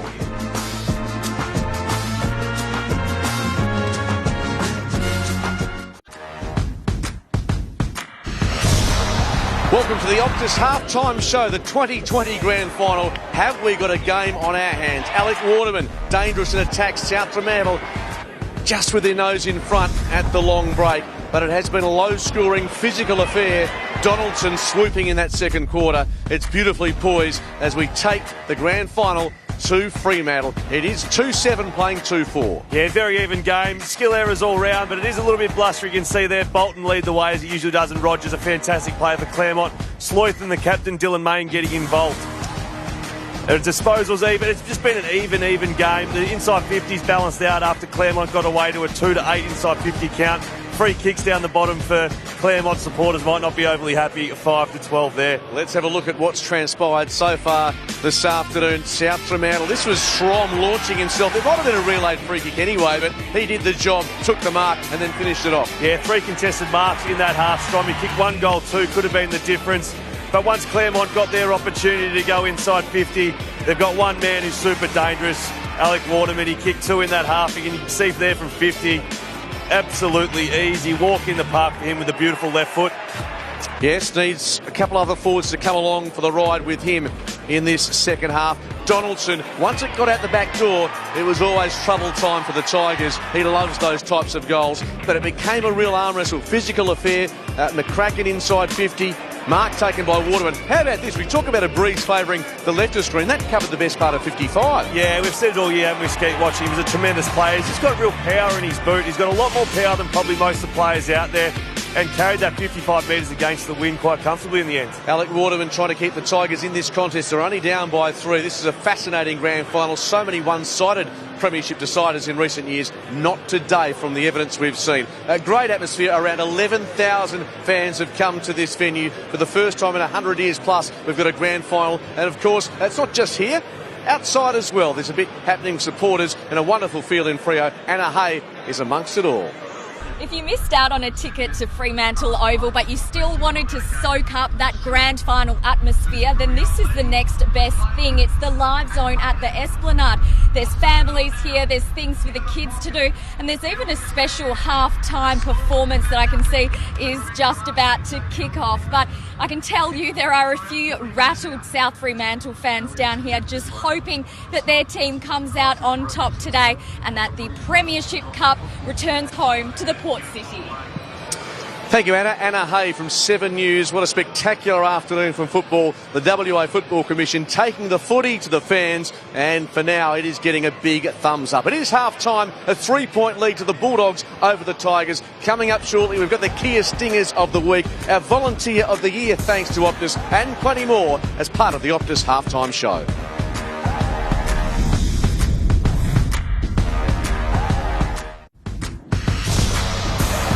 Just a wonderful atmosphere in Fremantle for the 2020 Optus WAFL Grand Final. And these two sides have a wonderful rivalry as well. South Fremantle, Claremont, it's a 3-point lead to the Bulldogs. A low-scoring, intense affair. And there's no question the Premiers tonight will have earned that cup because it's been hard yards for both these clubs. Claremont, it's been 2012 since they last won a flag. Now, which camp would be the happier of the two at the long break? Well, I think South Freo have had the better opportunities. They've gone in, they've actually kicked the ball with a bit more purpose. They've just missed some goals they should have kicked, whereas Claremont have really been putting up the barriers and holding on. They did dominate the first little bit of the game. Their chance coming out after this, though, will be their moment. Mark Redding's joined by Lee Spur as we roll through a very popular segment in 2020, the Kia Stingers of the Week. It turns into our Kia Stingers of the Year. And let's have a look at our final list of contenders. We begin with Tim Bockman. We see there a big leap from the back. Just a pure athleticism. Didn't even put the hands in, just jumped onto his shoulders. Raw athlete there. He's followed by Tyrone Thorne. Again, athleticism. Up he goes. I like that one. Got the hover, got the sit. You see him, he sort of hangs in the air. Landed on his feet. If landed on his bum, would have looked a bit bigger. Keegan Knott. Now we know when he goes near the footy, he's a dangerous conveyance, particularly at ground level. I love the way he shows the candy, but then he shows it twice this way, and he's such a good finisher. He's a dangerous small forward, Keegan Knott. That was a great goal. Yes, terrific for West Perth this year. Callan England out there today trying to win his side, will be part of a Premiership side. And that wasn't an easy goal because he actually did the step first. To do the step, then throw the dummy is really impressive, and to kick those ones straight after a few steps is hard. Hey, I love this one. At this venue, a shang, up he goes. Takes a spectacular mark. He'll have that in his library forever. I think because he's so big as well, it took away how big that mark was. That was a huge leap. And Ben Edwards, well, we know he's got some concussion issues to deal with at half-time, but that's a beautiful finish. Well, a good turn of speed. That's one thing I never really had, especially lost it towards the end, but a good turn of speed to take it on is really strong. There it is, our Kia Stingers of the Year. So many good contenders, so many worthy winners this year, and we do thank all our players for some great highlights, but there can only be one winner, and so Steve Butler has the honour of announcing this year's Kia Stinger for 2020. And as a good Cardi's Falcons fan, I'm very happy to announce that for the second successive year, the winner of the Kia Stinger of the year is none other than West Perth's Keegan Knight. Congratulations, Keegan, and welcome, be it on Grand Final Day too. Mate, thank you very much. Thank you. And also welcome to Len Innes from Kia WA, the area sales manager. And if you look at the graphics here for the voting, 29% of the vote there, Keegan, and I know that we're pretty confident of your goal too. You had it up on Twitter a bit too and giving everyone a good look at it. Yeah, you got to sell what you have sometimes, but so yeah, you got to reach out to the people, and the people gave back, so thank you. Well, I think we'll have a look at this goal. Keegan, talk us through it. You did such a good job last year. Well, it was actually good. Ball didn't go to Tyler there. It actually went to me, and was able to sell a few lollies at the candy store and put one through. So, yeah, super stoked, mate. And, yeah, as I said, really good to be back. So, thank you. Well, Len, I know Kia WA is very proud to be involved in this again here this year. How'd you like that goal, mate? Was that you in your younger days as well? No, not as good as him. Well, if you'd like to do the honours there, Len, for us. Yeah, sure.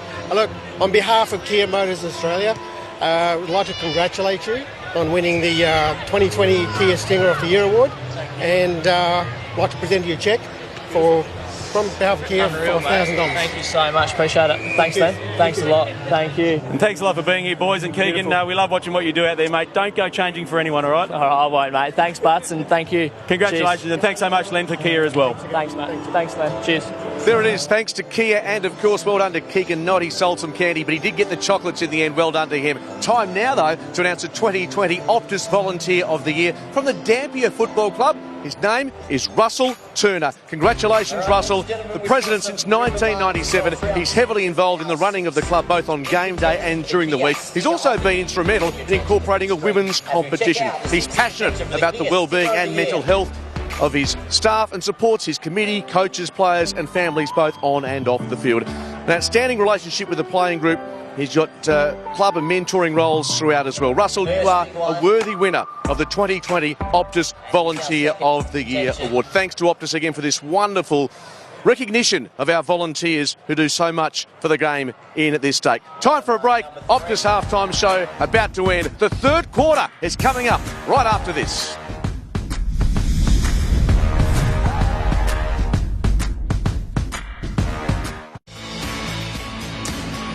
Third quarter not far away, the Optus 2020 Grand Final. Wonderful crowd, great atmosphere. And before the bounce, let's check in with Steve Butler. Yes, thanks, Skeet. I'm down here with the Heart Foundation's Business Development Manager, Fiona Gardner. Fiona, can you please tell us about Give With Heart Day? Okay, Give With Heart Day launches this coming Wednesday, the 7th of October. It's the Heart Foundation's annual 24-hour giving day and fundraising challenge. This year, Steve, we're aiming to raise $4 million to support urgent medical research into lesser-known heart conditions such as rheumatic heart disease in Aboriginal and Torres Strait Islander communities, congenital heart disease in children, and heart disease in cancer survivors. And Fiona, how does my donation help to fight heart disease? Okay, well, Steve, for over 60 years, the Heart Foundation has been funding groundbreaking medical research that has saved thousands of Australian lives. Sadly, heart disease is still this country's single biggest killer. We're once again counting on your support this Give With Heart Day to help us make heart disease history. The Heart receives very little government funding, so we rely heavily on the generosity of the public to help support our mission. So when you donate on or before this coming Wednesday, the 7th of October, every dollar will be matched 4 times by our generous donors to make your gift go 4 times further. Well, Fiona, it's amazing work you do. The graphic and the information is on the screen. We thank you so much, and we hope everyone digs into their pocket and Give With Heart Day. Thank you very much, Fiona. Thank you. Thanks, Butt. It's a wonderful cause, and, well, with 4 men sitting up here, we all, I think, should be prudent with our health checks, etc. And we're a bit lax on that front, but certainly that's a great cause to get involved with. Third quarter, grand final. If you have a bit of a suspect heart, this grand final might not be for you. If you're a Claremont or South Fremantle supporter specifically, we're underway. Third quarter, toe poke forward by Bolton. Going to ground strong. Limb at the base of that. Ball up. Catch our breath. It's amazing to think we're on the southern side of the ground and so little play has been in front of us today. Not much at all. on the side. You're right, not much at all then. A couple of injuries, really. That's about all we've had out this side. Speaking of which, Edwards doing some runs along the boundary, so perhaps there is an opportunity for him to come back into it. Hardesty, ball ricochets off a couple of legs back to the middle. Claremont win it back. Hardesty gets it from Lim. Sends it high, but Wilson, not a Claremont player within 10 metres as he took that mark. Saw Mitchell there, didn't want to go with that ground ball, just went for the bump because we had to put his right arm out. Hopefully he got some magic juice in it then. Daring kick. Yep, I think the wind got hold of that one. He apologises immediately. Alec Waterman's trying to get this one. He's at probably, I reckon, 6 or 7 metres too far out, but he thought, I can kick it 60 today. It was a Jack Nunes moment, was it? There's Nyhouse. Kicks it towards the top of the square. Rioli, Wilson, Stewart. Now Mitchell has it, about 35 out. A kick and hope around his body. Off hands, need a crummer. Can they find one? They get into the hands of Eastland. Hasn't had much on it. Shallow. Oh, Mark could have been taken by Strom, decided not to. Now off the right boot. It's been sprayed badly by Riley Morgan. Seems the message out of the Claremont camp is get in quick and get in deep. You see their entries, they've all sort of gone to the hot spot and deep, and they're just trying to pepper the goal face and create some chaos ball crumb goals. Margin still at 3. Rioli gets it outside the 50 through the hands of Higgins. Nice knock on to the advantage of Bletchenden there. Donaldson, Verrier, Baldwin has him. Does well as a Claremont mid. Comes to Rogers, he can't clear the arms. Tigers eventually do win it. Mountford's kick, ricochets back, favours the Bulldogs. Arching the back, taking the game on is Danson. He's going to run too far. No, he gets a hand pass away with a second to spare. Strom turns, straightens, goals!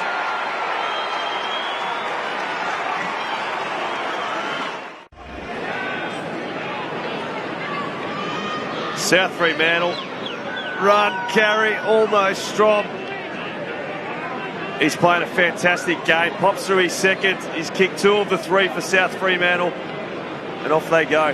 Nick Subin, straight after that play, sprinted over to Dats and put his arms around him and got it right around him because he took the game on, tucked on. Even though he got sort of half run down, that's what broke it apart. Just those legs and run, that brave play.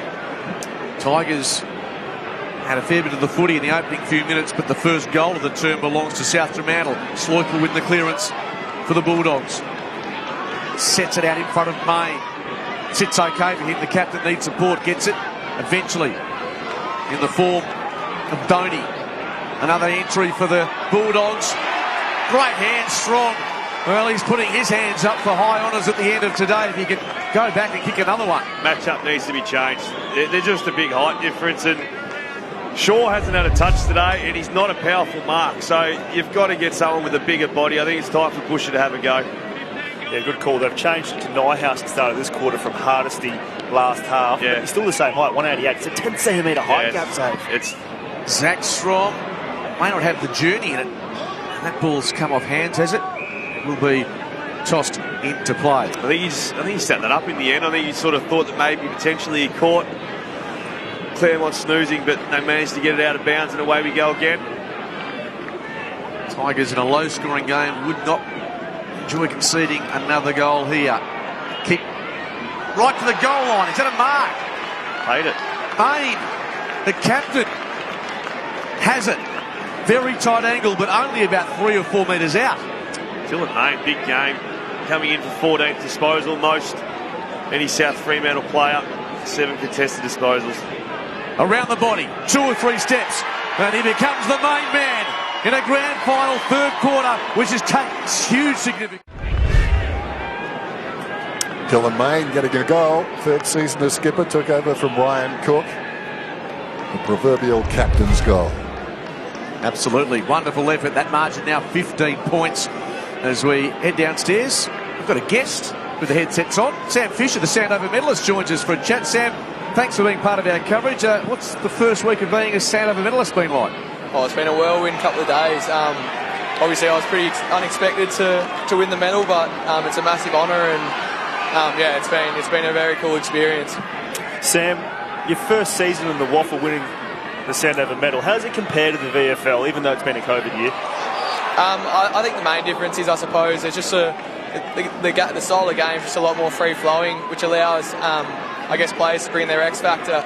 I set up on the stage on Tuesday night. It allows blokes that obviously have that leg speed and good kicking skills to bring that into the game and make it very enjoyable to watch. And you've still got ambitions to play AFL, of course? Yeah, definitely. That's been my goal over the last 2 years after leaving Sydney. So, yeah, definitely, hopefully, if not this year, I'll keep striving for that goal, and if it happens, it happens, and if not, I think we're building something pretty special down at Swan District, so hopefully next year we can at least play finals. Good luck. Thanks for your time. Enjoy the rest of the grand final. Cheers. Claremont go end to end, couldn't quite get a score on the board. It's locked up about 40 out. And I'm just thinking that 16-point lead, low-scoring game, they can't afford to concede the next goal. Oh, no, they absolutely can't. But I feel as though the game's starting to open up a little bit. You've seen South Fremantle almost scored, and then on that occasion it was 1-on-1 inside 50 for Claremont. They just couldn't get the job done. So I feel like it's opening up a little bit. Bolton opposed to Higgins. It's not a great matchup. Dragovic, clearing kick. Eastland had a piece of it. Take the mark, though. Close to the line, you feel the game very much on the balance, or in the balance as we speak now. South Fremantle, if they get out here, no, gone. Got the hand pass away, just did Mascos, and they get it up to the wing. Jansen, he's got a runner in Subin, 20 metres in the clear, off the left. Can he roll it?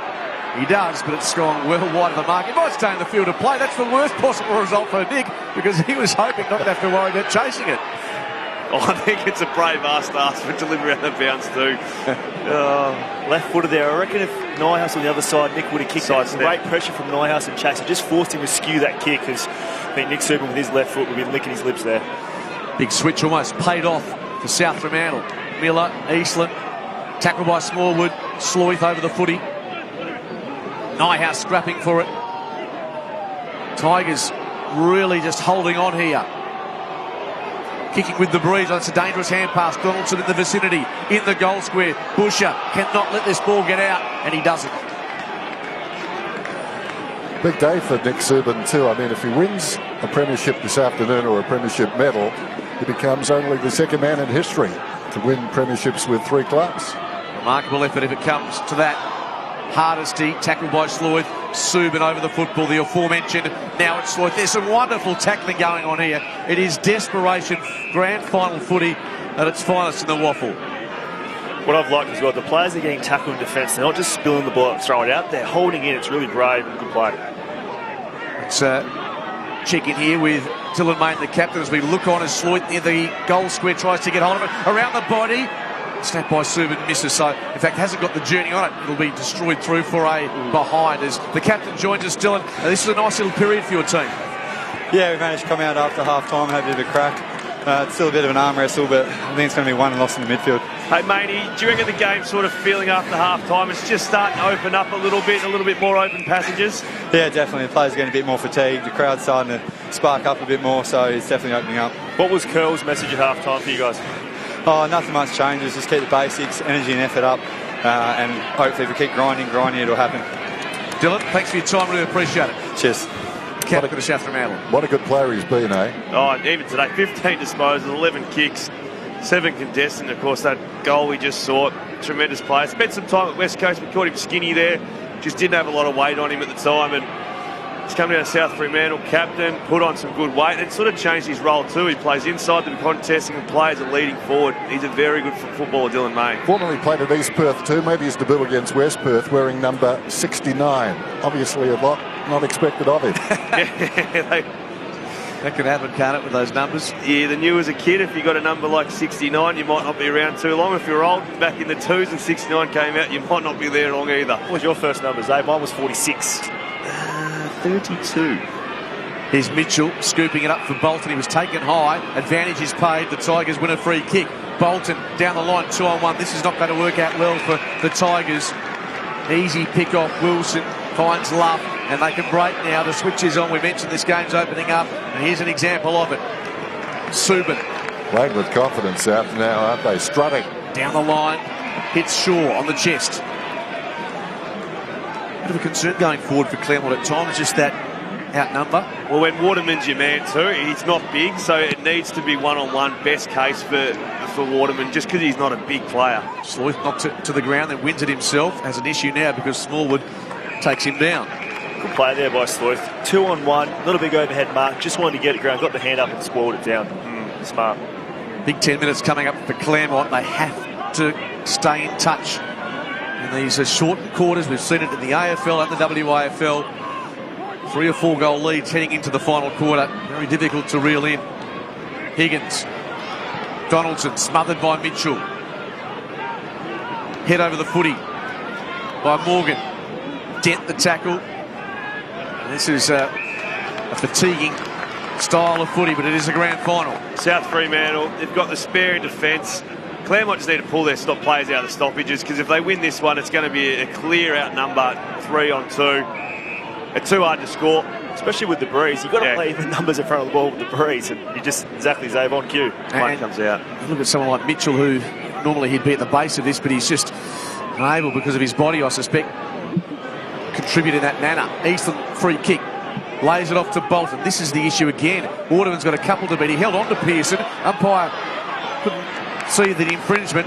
Strong there to help out, and Luff just cruises out of defence, really. Yeah, it's too easy. They need to equalise that number and start with someone tall. I don't know who you'd grab. Maybe grab a defender or someone, but you can't keep doing this. Anton Hamp may have been that player involved, but as it stands as a hold, it'll be back to Claremont. So they're getting some whistle at the moment. Bolton spears it. He's found a man. Manuel, 15 out, sidesteps again. No, lays it off. Can you believe it? Could have kicked the goal himself. Gave it off to England, and that's the one they wanted against the flow. Great vision from Bolton. Just saw the opportunity, pulled the trigger for Claremont there. Made hard work, but it was easy. The extra step, the extra handball, but they got the end result. A much needed goal, and it's been against the flow, because South this quarter really dominated and kicked the first 2 against the breeze. Have to be honest, last couple of grand finals have been difficult to sit through. This is absorbing. Terrific tussle. Miller into the ruck. Claremont still scrapping it out. Hardesty's toe poke went straight to Bletchenden in the Datsun direction. Forced to spoil. Did well enough. Got it to ground level. Busher makes about 40 metres along the deck. Chance. The Spivey. He's dispossessed. Hardesty's working at the base of that. Scooped up. Miller. Taken by Mountford. They'd love another one before 3/4 time. England may have been held. Lets them play. Hand pass by Eastland. Not bad. Bolton scurries the ball to the pocket. Foot race is on. Waterman. Pearson. Still a live ball. Good result for Claremont. They get a stoppage, 25 out. South backs in a bit of leadership here. They had 4 forwards, and the other high half backs just got sucked in the contest. Need someone to say, mate, you need to be in there. It's an attacking mid one. Get back, give us a bit of depth, because they would have mopped that up. Miller knocks it down, but here's Bolton surrounded. Still a live ball. Mascos at the 50. Rioli. Lim dispossessed. Comes out to Hardesty. Left foot. Needs someone to play in front. At the back. Off the outside of the boot. What a finish. What a goal by Benny Edwards. Talk about the comeback, kid.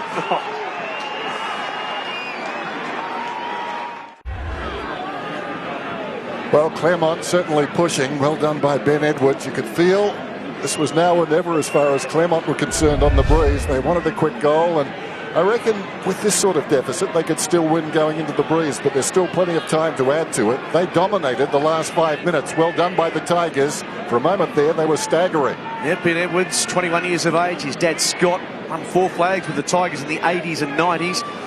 And, of course, was on Fremantle's list as well. What a story today if he could get across the line and win a flag. Clearance for South Fremantle. Knocked away by Rogers. Ball in dispute. Bolton's been terrific. Taken high. No whistle on the play there. And so Lim mops up. Scoops it out. Lucy across his body. The margin's back to 5. A gripping grand final as we approach the midway part of this 3rd quarter. Edwards, terrific contest. Bletchenden taken down. There are bodies flying everywhere. Legs taken out. Has to be a South ball. And is. That was pretty hectic. It's exactly what we came to see. 2 sides just throwing themselves at each other. Bletchenden to the top of the square. Ball on the deck.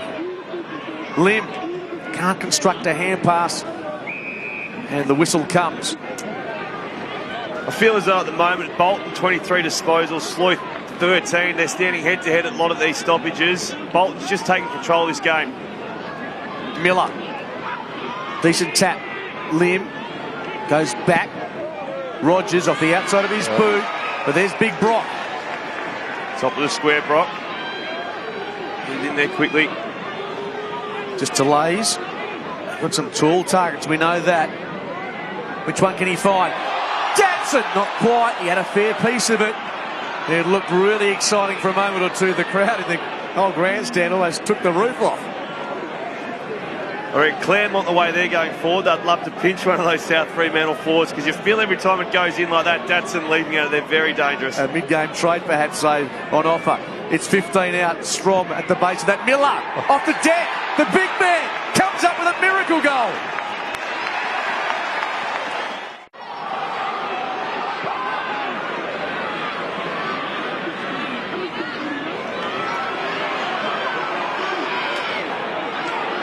We are back, 6-point lead. I'll explain all in just a moment. Mitchell with the footy, about 35 to 40 metres out. The Tigers on the advance.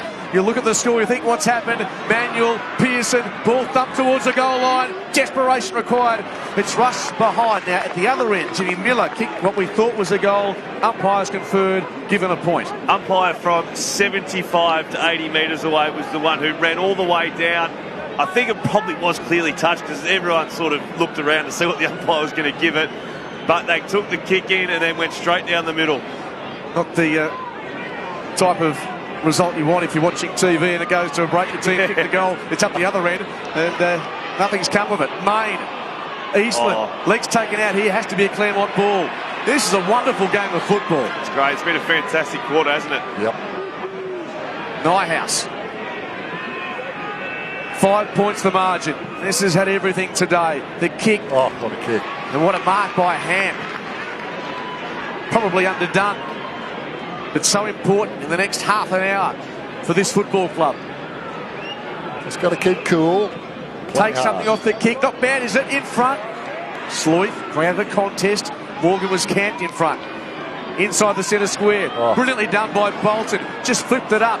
Kick in the Mitchell direction. Has he got the know-how? The body is doing just enough to toe poke it forward. Subin links up with Rioli. Oh, that was cool. Sidestep once and again. Takes them on. Has the audacity of a bounce. Gives it to Pearson. In turn to Sleuth. And now Datsun opposed to Edwards. The foot race. Well, he's done his hamstring, I reckon. Datsun's gone. Pulled over the side of the road. It's all over. His grand final, you'd suspect, is done and dusted. On the bounce, Bolton gives it off. Claremont, Ham, and now Morgan, 40 out. Should go and have a deep breath and shoot on goal. Well, that's it for Datsun. I know it's really hard to see some do a hammy, but he's walked off the wrong way. If he just walked off towards the corridor, maybe he might have forced the Claremont player to go around the wing. I know it sounds harsh, but in the grand final, little things like that matter. Jeez. I sound harsh, I know. I can hear it coming out, but that's carried what I off. should have done. Lost a lot of people there, Lee. Here we have Datsun off the ground, and Morgan's ball, has it scored? Just. That was for the lead, mind you. 4-6 that kick, but they're back in the conversation of this grand final. Oh, they've had control, I reckon, of the last 6 minutes. Inside 50s in their favour all of a sudden, 26 to 23. South Fremantle just lost a player. Momentum definitely Claremont. Bolton's been the man and they've come with him. Absolutely. How outstanding has his quarter been? Just doing everything possible to lift his team over the line. Out the back, Eastland won't arrive in time. Main, that was a little careless. Has he given away the free kick? He has. Bolton might be inspired by Collingwood last night, do you think? He was rookie listed by then. Then again, if you're rookie listed, you're not there now. Maybe. Well, as if on cue, as you'd say, Dan, here is Bolton. Change of the Moulay as well, as he drives this to the pocket. Many tall targets there. Ham in the vicinity. Taken by Waterman. Around the body. This for the lead. The Tigers are in front, folks.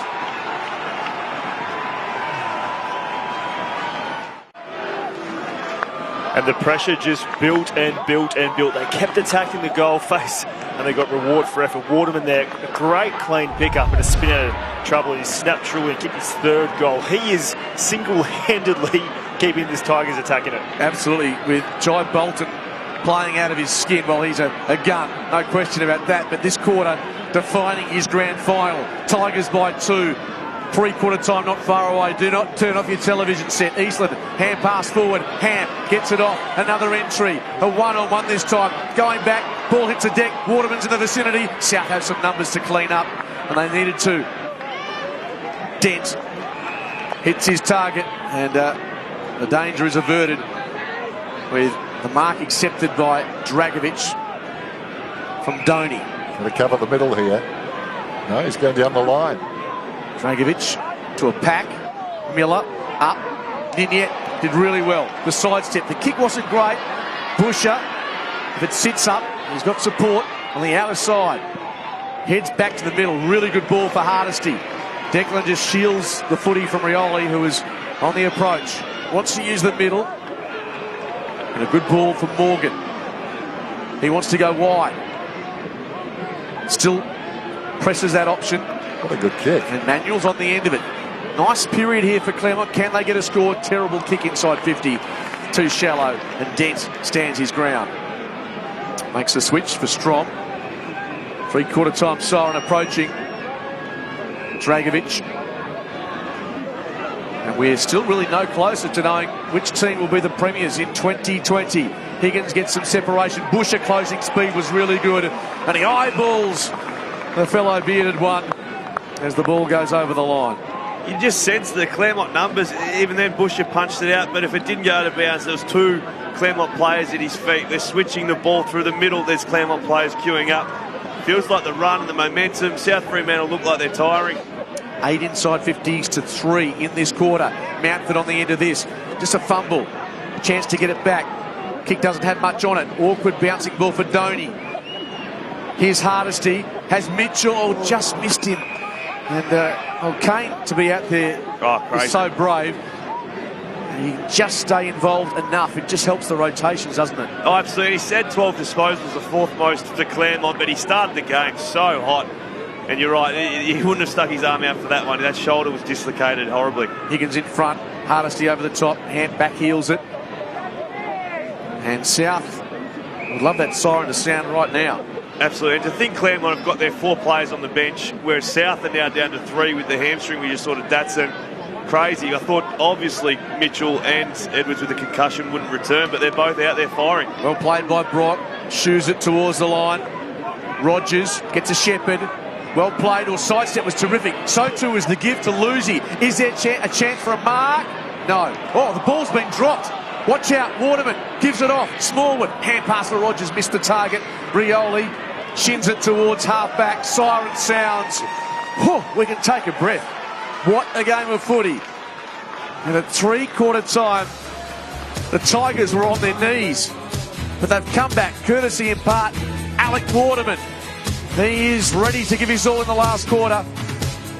The last quarter is not far away. Don't go anywhere. And thanks to Kia for supporting WA Footy as a premier partner of the WAFL and WAFL W. A huge last quarter is not far away.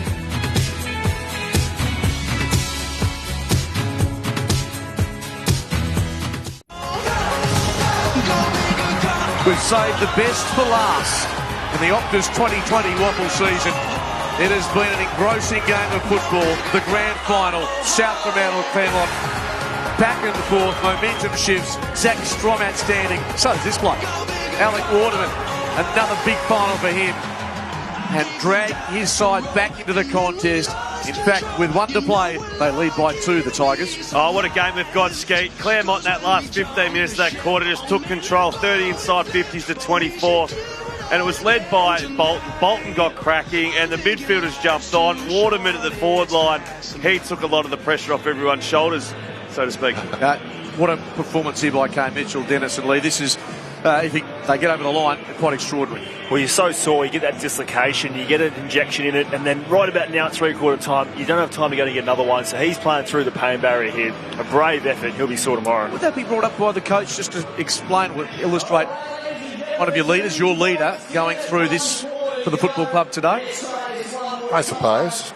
Depends on the coach. No, I'm not sure. It depends how badly he's hurt and what contribution he's made. Obviously, sometimes you think, well, he's letting the team down almost. I reckon if they win, it might be one of those ones where he's up on the pedestal. He doesn't have to buy a beer for the week.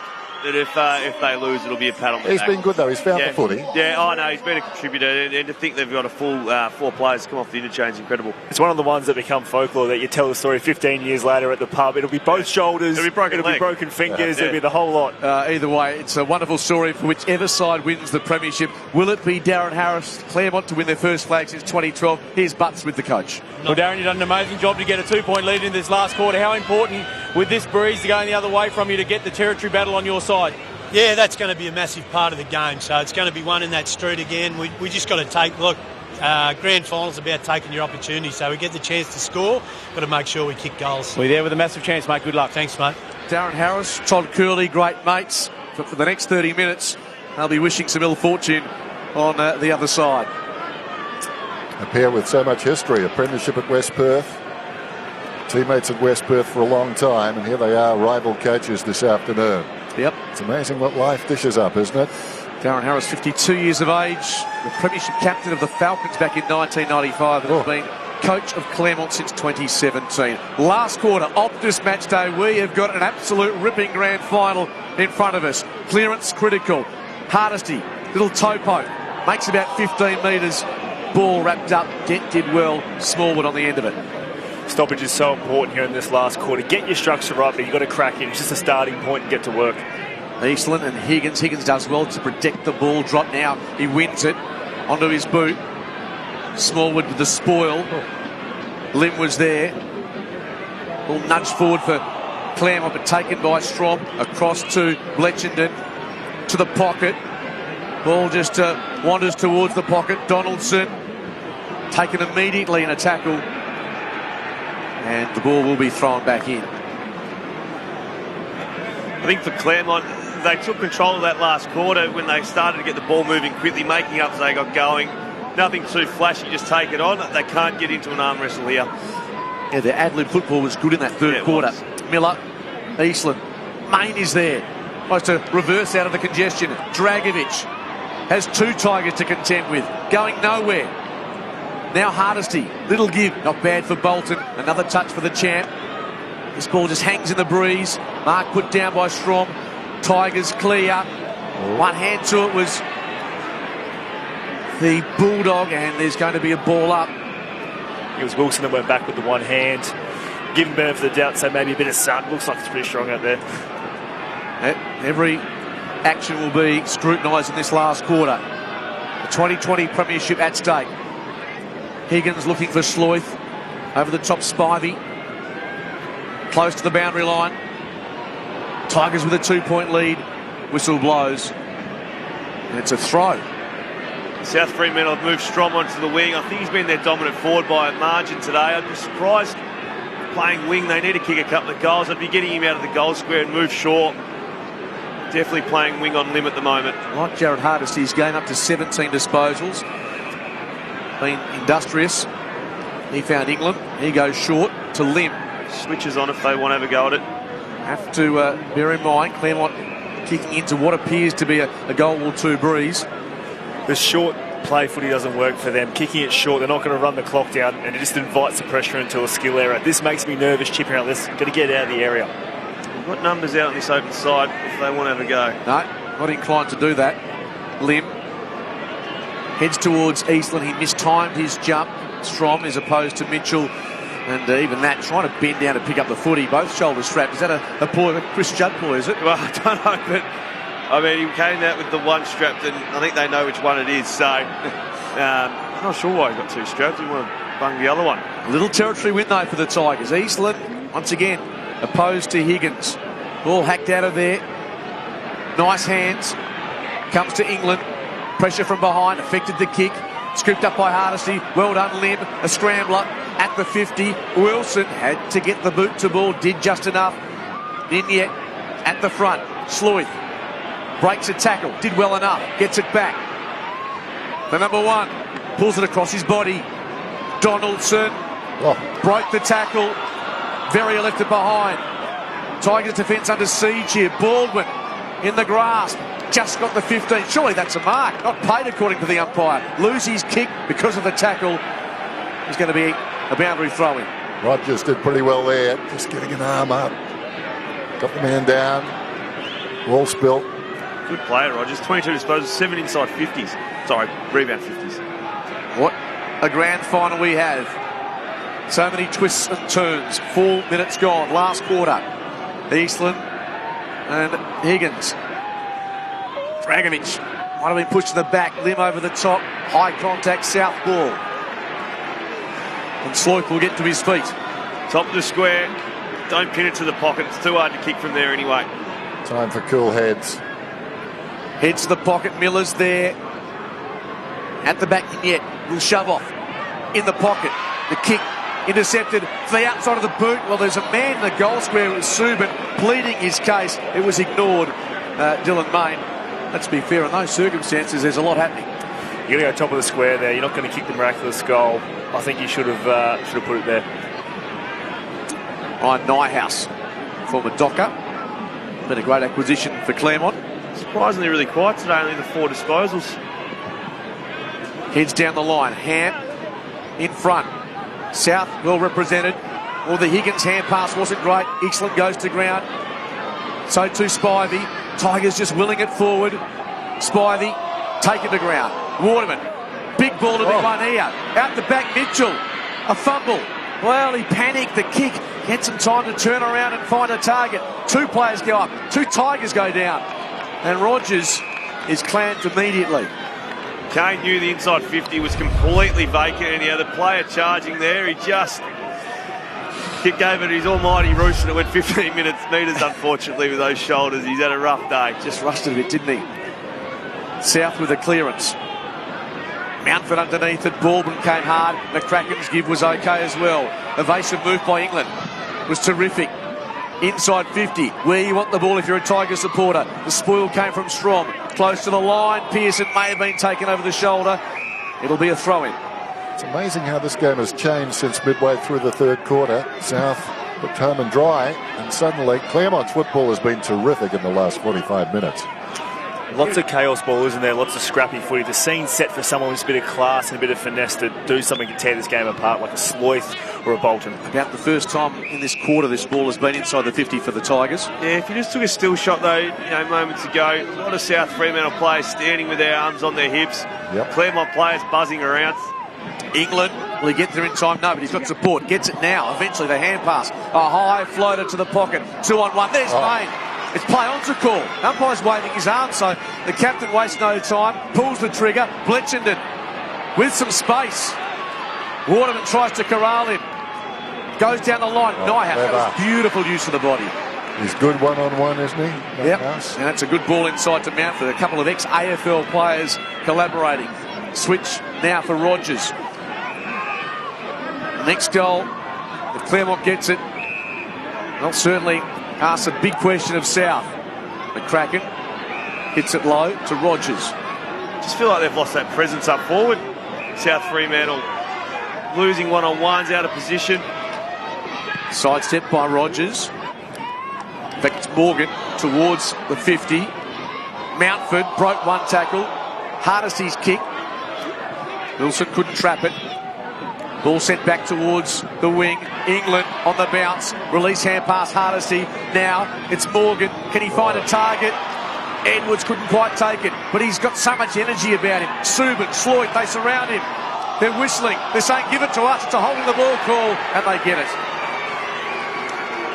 Claremont look more dangerous going forward, though. They've got a more open forward line, and that probably should have been a mark taken. They look more ominous when they're coming into their 50. Shaw's come a long way up the ground. Heads in the Miller direction. Doing just enough was Smallwood. And this grand final continues to hang in the balance. Steve Button, the boundary side. Geez, a lot of attrition on the Claremont bench here at the moment. We've had Ollie Easton off with a hip. We've got all players cramping up. Max Spivey, Jack Lucy. We've had, at the moment, we've got Bailey Rogers on the bench. A fair bit of attrition to deal with down here, that's for sure. Edwards terrific. Makes some metres. High contact was there on the Tiger. No. Bolton goes to ground. South win it back. Rioli turns. Get some metres. That was brilliantly. Kicks to hand. It came off the boot, I think, of Lucy. I think it was. That was outstanding. Innovation at its finest. 2 on 1. What a mark. Gives it off. Inside 50 from Morgan. And there we have it. Waterman. What a moment for this young man. The forward who's in form in the WAFL has a chance to really put some space between the Tigers and the Bulldogs. Now, normally it's only one thing that goes on the highlight reel. There could be 3 here. That's incredible. Boom, boom, boom. Play of the day material. If he kicks this, what a build-up. Oh, the crowd, they're into it too. There's that pocket full of Claremont supporters, past players, current players. Waterman's going to kick it right in front of them. Sun-drenched they are, holding their breath. Tigers supporters on the edge of their seats. South Fremantle fans can barely look. 45 out, a massive moment in the match. He's missed by a big margin. Wow. That's a great thing about grand finals. You see the South Fremantle players, supporters that couldn't watch. The Claremont players sit down disappointed, and there's life back in it. Ample time in this one for either side to win the game. Rioli. And there's Strong. Couple of goals. Wastes no time. Heads to the middle. A slip by Ninyet. That allowed Busher into the contest. South barrel forward. Mason Shaw. Unattended. 40 out. Turns. Kicks. Claremont miss at one end. And Shaw strikes at the other. Big Mason Shaw kicks his first goal for the final series, and it couldn't be more timely. To say South needed that was an understatement. It was against the flow. He's a leading goal kicker this year, and they need him to hit the scoreboard. 1 or 2 more for him, this could be pretty handy, but I think Claremont are still right in this. Bulldogs back in front. Such a definitive 60 seconds of this match. Waterman with the chance from 45, couldn't connect, and then Shaw inexplicably almost left by himself. Well, it's the contested mark by Strom, his 5th contested mark today, which opened it up and took off straight away after that contested grab. Yeah, he wasted no time, did he? Hardesty tries to go off the deck. Ball in dispute. South hold that lead. They have the breeze, but they don't have complete control of this by any measure. And the breeze has picked up since 3/4 time. Here's Bolton. It has been a war of attrition. Claremont players have been sore injured. And Anthony McAvoy, the Claremont physio, doing a wonderful job. Tim Gossage passing on that information that he's the guy that's getting these fellas back out on the field. They wrestle for possession. The umpire has no alternative but to ball it up again. And Bolton, very stiff not to get a free kick there. He was being held by a man who wasn't looking at the football. Now he is back to the action. So many bodies around this one. Higgins directs it down inside the centre circles. Out the back, the Tigers had some representation here. Lucy, great tackle, just got a hand pass away. Dragovic ditto. Baldwin there to help out. Watch out, South are turning up the volume. Back to Baldwin, off the left. Mitchell out of position. Rioli, he halved the contest. Waterman involved, goes to ground, squits at the back. And there's Rioli, who's taken in a tackle. That was a frenetic passage again. Yeah, we've had about 5 or 6 of those passages, haven't we, where you can't take your eye off it. Bodies are flying everywhere. Gutsy by Mitchell. It was indeed. Taken by Spivey. Took too long. Not for the first time today. Just wanted that extra moment. South Fremantle should go here because the momentum, I still feel, is with Claremont. They've got people outnumbered down the grounds and taking their time. Wrong play, free kick. Yep, Tovey has to take the ball. What a moment this would be for him. Don't if he could get a Premiership medallion. And the heartache for Jake Florenko could become a glorious moment for Donny. Well, big launch there. This time, Bolton's hand pass, just scooping it, hoping for a teammate. Eastland dispossessed. Strom over the top was clever. Now Higgins. Did he get boot to ball? Umpire waves them on. Dragovic goes to ground. Eastland flips it up. Verrier is there. This game continues to throw up all types of scenarios. The whistle's blown. And we start again. Talk about a guy that's going about his business. Dragovic now up to 22 disposals. South pressing for the next goal. Edwards terrific. McCracken in support. Not a great kick. Wilson on the chest. South have just neutralised the game a bit more. Yeah, they have. They need to use these switches, though. They've had outnumbers a couple of times. Well, Dent drops the mark. It's time to reassess, go back to where it all started. And Wilson has it, getting plenty of advice from... I think they're saying you're doing well. It's like the good old days. Miller in front, over the shoulder, and Smallwood infringing. 14 and a half minutes gone. Still plenty of time. Next goal wins, not quite sure it's that time of the discussion. Oh, Strong! 3 deep. 6th contested mark. Big kick coming up. Gives it everything. Claremont's defence under siege now. McCracken there. Pusher as well. The hand pass out the front. Opportunity for Subin. Looking for Main. McCracken desperate. Subin grabs it. Pulls it back across his body. Players go to ground. Pusher dropped the mark. Smallwood.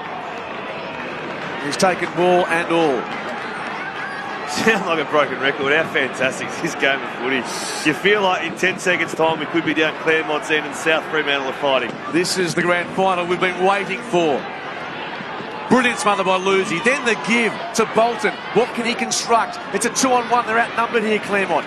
If they can get a ball in, that would be good. Manuel does not quite as well. Does it stay in the field of play? It does. Rioli had a horrible bounce. Hardesty was there. Manuel's hand pass. Brilliant vision. Waterman sends it wide. Too wide, is it? No, it stays in the field of play. Mitchell searching for it. Mascross was clean. Gives off the hand pass. Higgins in turn. It is frenetic footy. Grand final on the line right now. Mark take it again. This time it's Miller. And Jimmy. They've got a spare inside 50. Oh, chips into the pocket. Lucy has to show courage. Then yet launched himself. Throwing. Mitchell coming off, got landed heavily on that right shot. He looks like he's in a lot of pain. Head straight to the bench. Oh, he's in so much pain running to the bench as we speak. He put the arm in. It was really courageous. Reached in for the football and someone fell down on him. Might be out again. 45 out. South pressing. Next one would be enormous. Then yet breaks free. Puts it into a dangerous position. Watch out. Strong's in the vicinity. Couldn't quite take it. Verrier was lurking. McCracken off the left. Clearing ball. Half back. Can Claremont find a way out? Yes, they do. Just in time. The kick towards the middle. Intercept again. And Blaine Wilson is doing a very good job in this last quarter. He wastes no time. A contest 50 out. 45 out. Ball was dropped at the last moment there. And as a result, it will be a ball up.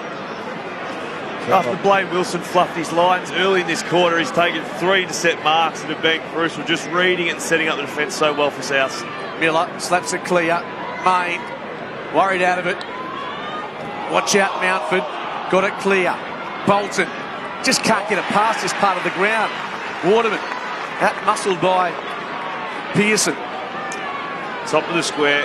Claremont make the mistake. I think the next goal does win it, Dave. Into the pocket. Well, what happened there? Miller. And Eastland admonishes himself. The chest mark taken. And this will make it awfully tough for the Tigers if he can convert. It looked like it was going to hit Shaw on the head, and it just cleared him and landed in Miller's lap, and it caught the Claremont defender off guard. I think earlier today I compared him to Tom Griliasic with number 23. Well, Tom missed a few of these. Yeah. The number 23, such a famous number in world sport. Jimmy Miller. What a clutch kick. What a clutch moment. Oh. Cometh the moment. Cometh the man. Yes, he has. South Fremantle fans getting very vocal now. And Jimmy's had a quiet day, but that was a terrific kicking action. Came through very straight, and he knew it right off the boot. It was going to be successful. Big goal to South Fremantle. It's like a time warp scenario here. The crowd just so vocal. It reminds us of the halcyon days, Dennis, of the 70s, the 80s. He's kicked 3 points. He could have easily kicked 3 or 4 goals today. 9 points the margin. Eastland is there. Another breath coming for Claremont. Bolton has to hit a target. Inside 50. Too much carry on the kick. Opportunity now for Hardesty around his body. Has it got the bend? Oh, yes, it does! What a response! Don't turn off! This game's got so many twists left yet. Hamp came out in the lead. Hardesty gone forward. Incredible goal. You cast your eye over this crowd and there's patches of red, patches of Claremont. They are absolutely into it. This is an amazing game of football. Well, I have to go back to 2010. Claremont Swans, Andrew Cracker, the grand final. I'd venture to say this is the best game since then. And in a Premiership decider, ball in dispute. Just 4 of the circles for Claremont, a ball up. How can we say next goal wins? You'd be brave to say at any stage. This game's been tremendous. And what a great rule it is, the 6 inside the forward 50. I mean, that made that goal. Such courage by Claremont. That winner free kick, Bolton, has been outstanding. Up to 34 disposals. High ball. Can they find a mark? Off hands. An opportunity. Smallwood. A fumble. It's 20 out. Rioli. He too can't gather it cleanly. Subin backtracks. Doesn't get boot on ball. It's close to the line. South holding on grimly. They want a holding the ball decision here, Claremont. Where's the umpire? No. He's hidden. Behind the pole. I was looking thinking this could be ominous. Be a brave umpire to give that one. Seconds ticking now. Ham looking for space. It comes back to Rogers. The kick to the pocket. Just pitches in the field of play. Mascos happy to see it over and out. How do these two teams, particularly Claremont, set up here? As much as Bolton, those guys would love to get their hands on it, or I can just get out, get your Waterman in there. Those sort of goal sneaks who kick the ball so beautifully. Bit of space and movement. Ham caught behind. Stewart's there. On the footy. Hardesty tries to dig it out. And South happy for the stoppages. Have to be careful here, not diving on the ball so close to goal. Waterman had something set up there. He'll try it again here, I reckon. Ham. Hardesty. Gibbs. Smallwood. A fumble. Gave it off. Strong was in the action as well. Smallwood. Now it's England. Across the face. Mark taken. Sloy cropped it. Flip clear. Little hand pass required by Morgan. Did just enough. Waterman. Under pressure. South. That was Subin flying through. Pearson there. Busher involved. Well, that could have been skull on skull. This is exhausting just watching. The crowd all on their feet now, just absolutely ripping in. 45 out. Tigers need a goal to hit the front. Waterman, a little fumble, gets it back. Under siege. And the umpire refusing to call a holding the ball, particularly at this time of the day. What a game they have seen. A crowd of 10,179. Not one of them has left to go home early. Why would you? Higgins clears it to the wing. 23rd minute of play being played now. And yet, just wants meters. No one inside forward 50. The footbox is on. Donaldson, it's like the stall gift. Claremont just had the numbers back. Little sidestep, all trouble there for the Kraken. Down goes Vignette, gets boot to ball, or pushes kick, up and down. It won't be a mark. Bletchington's there. Now it's Mountford. He gives it off to Eastland, back to Mountford. They have to be cool in a crisis here. Well, he's turned it over. Yeah, it was obviously a poor kick, but you can see the way he kicked it. He was trying to take the game on. Hayden Sloyd doesn't waste too much time. This is going close to the line as well. Miller from behind. Bulldogs are there! A famous grand final victory, an epic decider, and they won a dramatic game at their home ground in their 120th anniversary year. Always fighting on, with victory and flag our own. With guts and determination, we put the rest to shame, because our mighty spirit wins the game. We're the greatest, yes we are, the mighty red team, which stands for victory. Yes we are, South Fremantle, yes we are, with Melbourne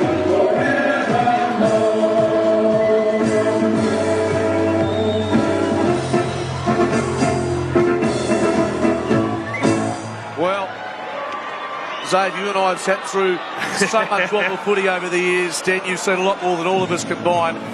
But that's one we'll remember with great fondness. It was just terrific. Terrific game of football. Came, as they say, right down to the wire. I feel for Claremont, but South Fremantle, well, thrashed in the second semi. This is a great response, isn't it? They won last week against West Perth. They were sluggish in the first half. They came back strongly in that one. And today they were pressed to the limit to win this game. Who would have pictured this 5 months ago when footy was stopped? We've seen 10,000 crammed into a traditional oval. A fantastic game of football. The ebbs and flows, the arm wrestle, incredible football, Skeet.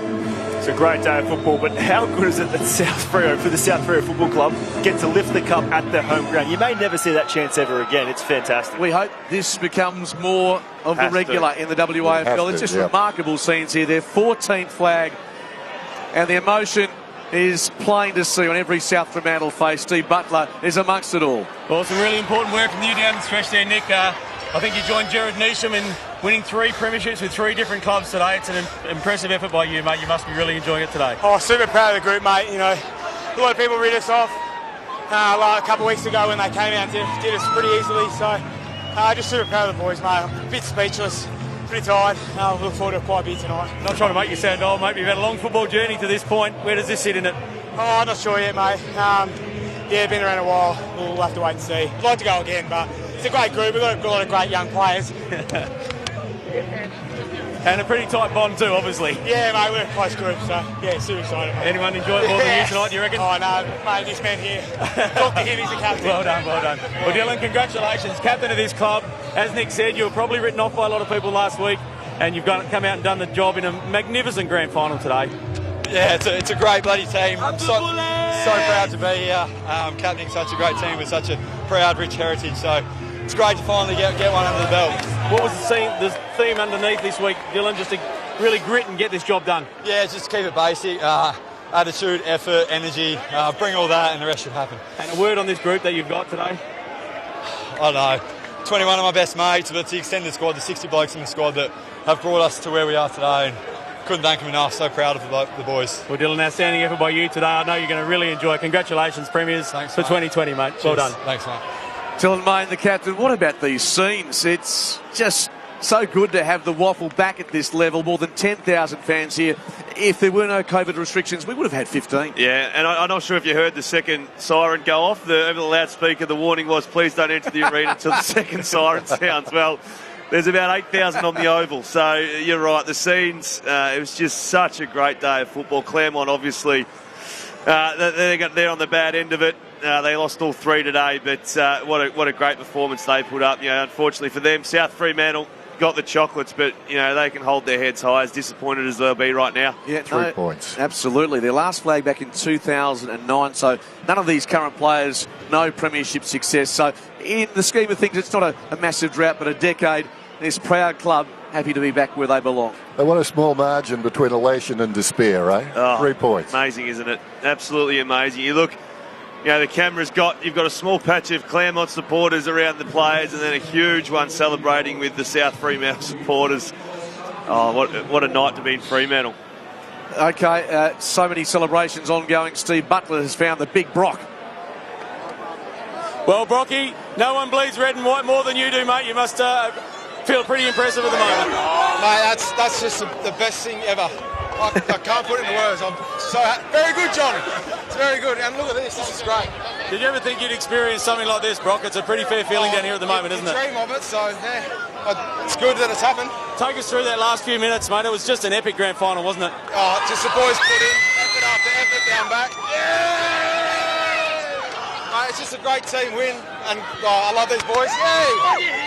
Well, we love watching you play, mate. It's a premiership worth enjoying. Go and enjoy it, mate. Thanks, mate. Cheers. I will. Well It's getting a bit loose in Freo Town already. It's only early, a Sunday night, but the South Fremantle supporters lapping up the successes. Dennis alluded to, there's always the joy, the elation, but off the back of that for the Tigers, the agony of losing a grand final by 3. That's the story of the Optus 2020 grand final.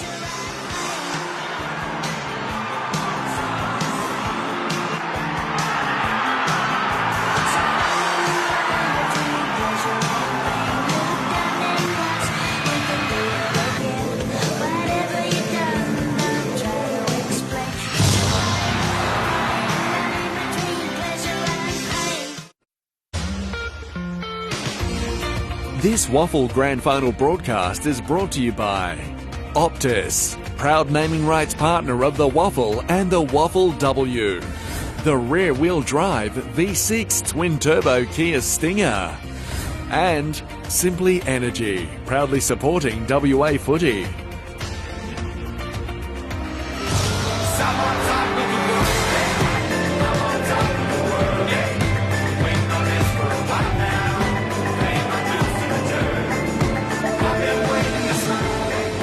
The Bulldogs win their 14th WAFL Premiership, an epic grand final. The best we've seen, I think it's fair to say, in a decade.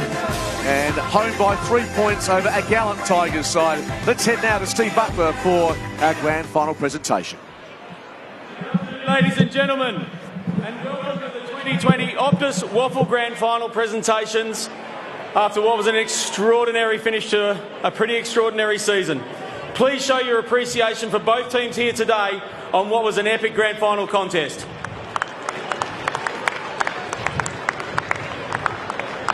Can we also please thank the umpires selected to officiate today's game? We sincerely appreciate the important role you've played throughout the season. A big hand for the umpires too, please. Ladies and gentlemen, we have witnessed the culmination of the 2020 season here today. And while we have a winning team, we also have a losing team, and they played some fantastic football right to the wire. Can you please join me in welcoming the captain of Claremont, Kane Mitchell.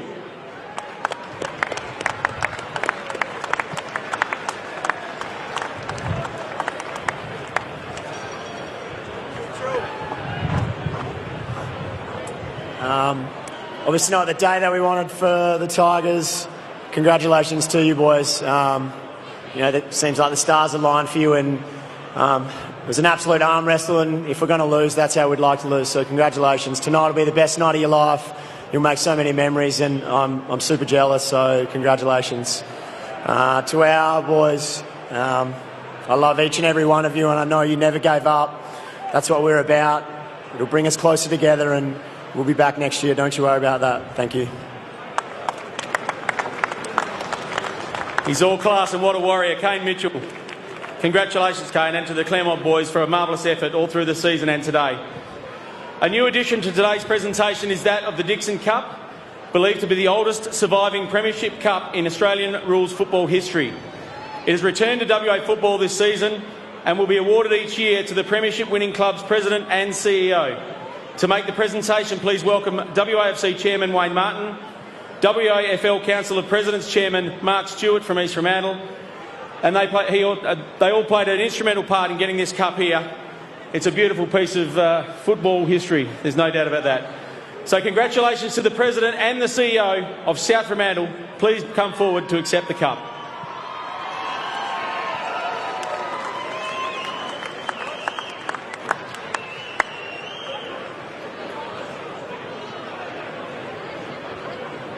They're still celebrating early. Come up, Dylan. Yeah, we'll get the captain up. Come on, Dylan. Come and grab it, mate.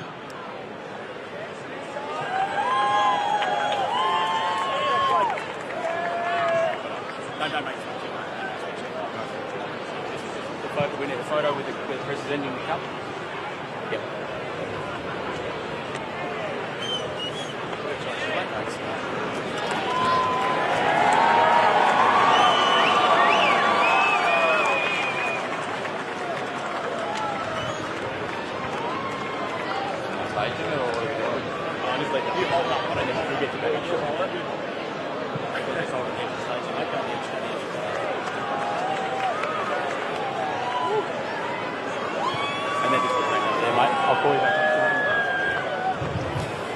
South Fremantle captain Dylan Mayne and the Dixon Cup. Fine piece of football history right there. In recognition of the player judged best afield in today's grand final, we'll now present the Simpson Medal. This award has been presented since 1945 to the most outstanding player in grand finals and state games. Can I please ask Paul Simpson, representing the Simpson family, to join me on stage to announce this year's winner. Thanks, Paul. Good afternoon. It's a great pleasure to be here. It's a long time since I've heard such an atmosphere out of ground like this, so congratulations to everyone. Now, the Simpson Medal is awarded by votes which are cast by the umpire and 2 media representatives. It gives me great pleasure to announce that this year's winner is Jai Bolton from Claremont.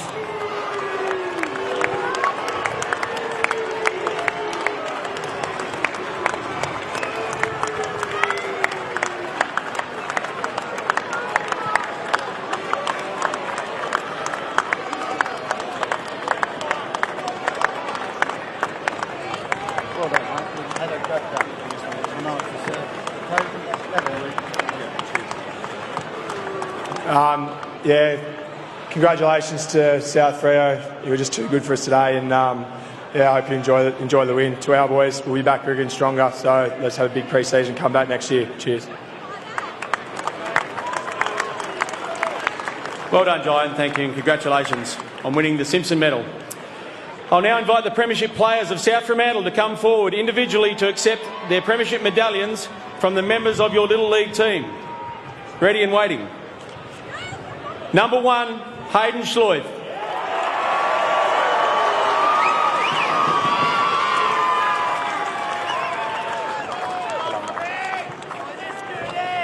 Number 2, Jacob Dragovic.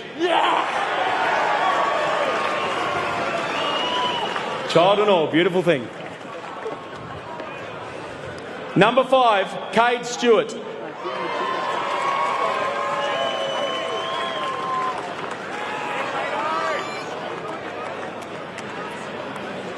Number 6, familiar name on Grand Final day and for South Fremantle, Ben Rioli.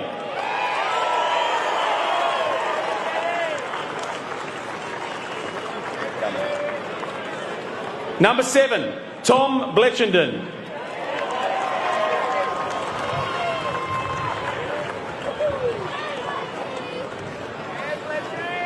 Number 8, and a 3rd premiership with a 3rd club, Nick Subin.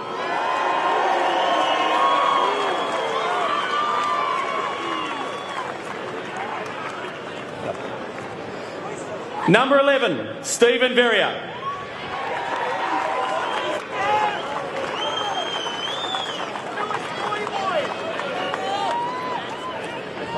Number 12, Chad Pearson.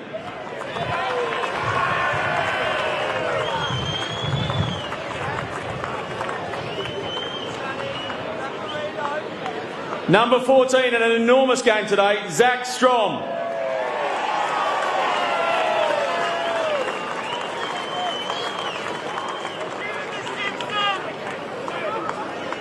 Number 16, Brandon Donaldson.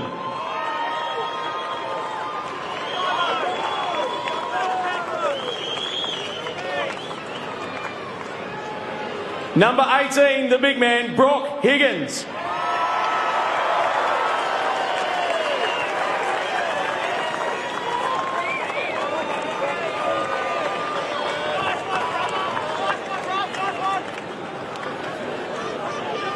Number 22, Mason Shaw.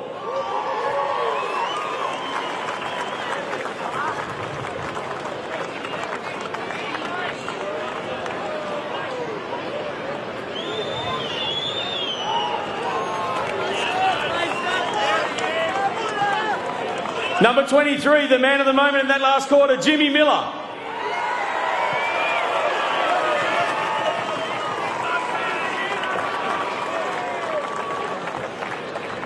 Number 27, Zach Dent.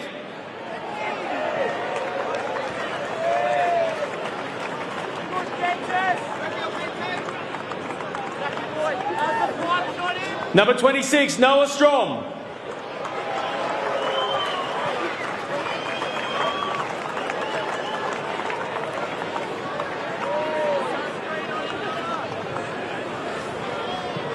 Number 29, the Blaine train, Blaine Wilson.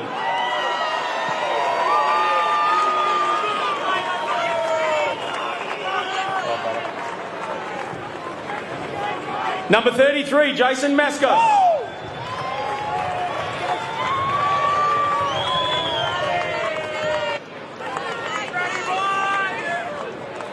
Number 36, Caleb Datson.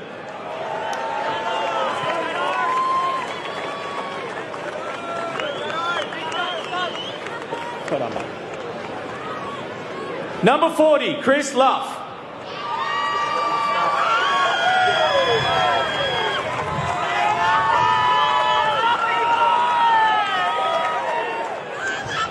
Number 45, Jared Doney.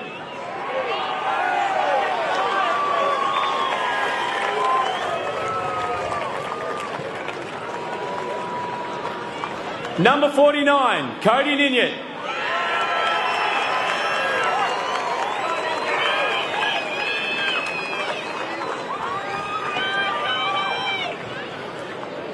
And lastly, the captain of the South Fremantle Football Club, Dylan Main.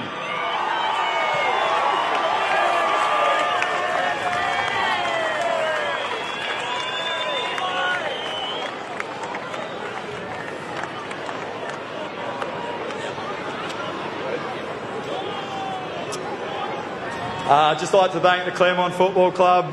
Had a terrific year in all three grades, a testament to your club and what you got going on down there. So congratulations on a good season. I know you'll come back bigger and better next year. To the supporters that have come down today, support us all season, support us for the last 11 years. We thank you. 120 years at the club, couldn't be prouder. Thanks to the WAFL for getting a season underway this year. Really appreciate all the sponsors that have helped out. You mean the world to us. To our boys, Buddy Resilient Group, what can I say? Super proud. It's not just the 21 blokes that I've played with today, it goes deeper than that. Jakey Florenka, the emergencies, the 60-man squad, the coaches, the strength conditioning, all the volunteers that put in countless hours for the club. This is our premiership, so let's yeah!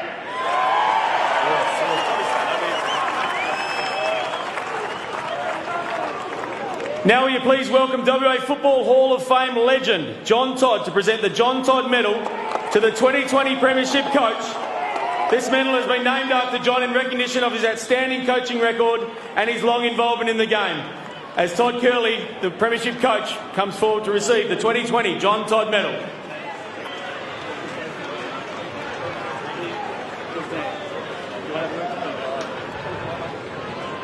What a great game of footy.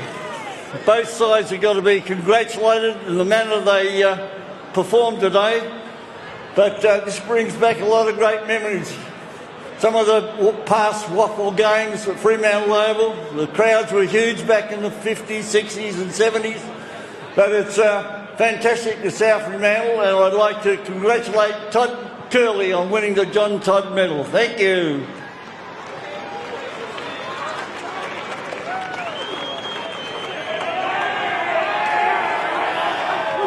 Look, firstly to Darren and the Claremont Footy Club to get, this year you've had 3 teams on grand final day. It didn't work out, perfectly today, but it's an outstanding effort, so congratulations on your year. To the WAFC and their major partners who you can see behind me, the effort to get the season up and running, it was a really important thing for not just our players, but I think the whole of the community to get footy up and going, and to see so many people here today is just fantastic. So thank you to you guys. To our major partners, to Bendigo Bank Fremantle, the City of Fremantle, Met West Steel, thanks Jono, we love you mate. To our 2,138 financial members for 2020, thank you for all your support. To our players that didn't play, our support staff, our footy admin that have had such a massive week, the board for all your support. To all our families, we know that you spend a lot of time on your own because we're here doing what we love and we appreciate it. Love you very much. To the 22 boys that played today, absolutely magnificent. To the blokes that didn't, obviously, not everyone can play. It's a great feeling. So, to all our supporters for making it seem like it was a South Fremantle house, thank you very much. And just finally to Jake Florenka, I know you're at home watching, mate. We'll definitely come and see you in the next couple of days. And to my beautiful mum at home, this one's for you. Well done, Todd, and congratulations.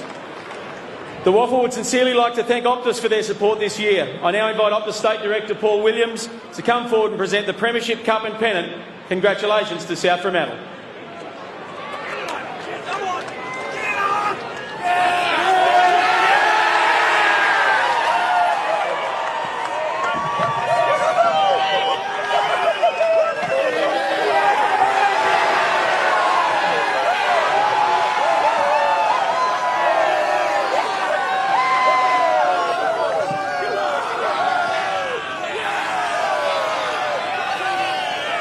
That is a moment to remember for those South Fremantle players. An epic grand final, a 3-point win over Claremont, and it'll be some celebration tonight in these club rooms. Oh, absolutely. What a game. It was down to the last 30 seconds. I mean, they're going to have a big, big party down here in Fremantle tonight. And to Claremont, who were in all 3 grand finals, and they go home empty-handed in all 3, gee whiz, they put up a wonderful fight as well. Absolutely. This time last year or thereabouts, the Bulldogs were taken to the cleaners by Subiaco. There's only one way to erase a grand final loss, and that is to do something like they have today in what was a terrific crowd of more than 10,000 supporters. Great day for footy, a great advertisement for the WAFL. Oh, they'd be mad not to have it set up like this again next year.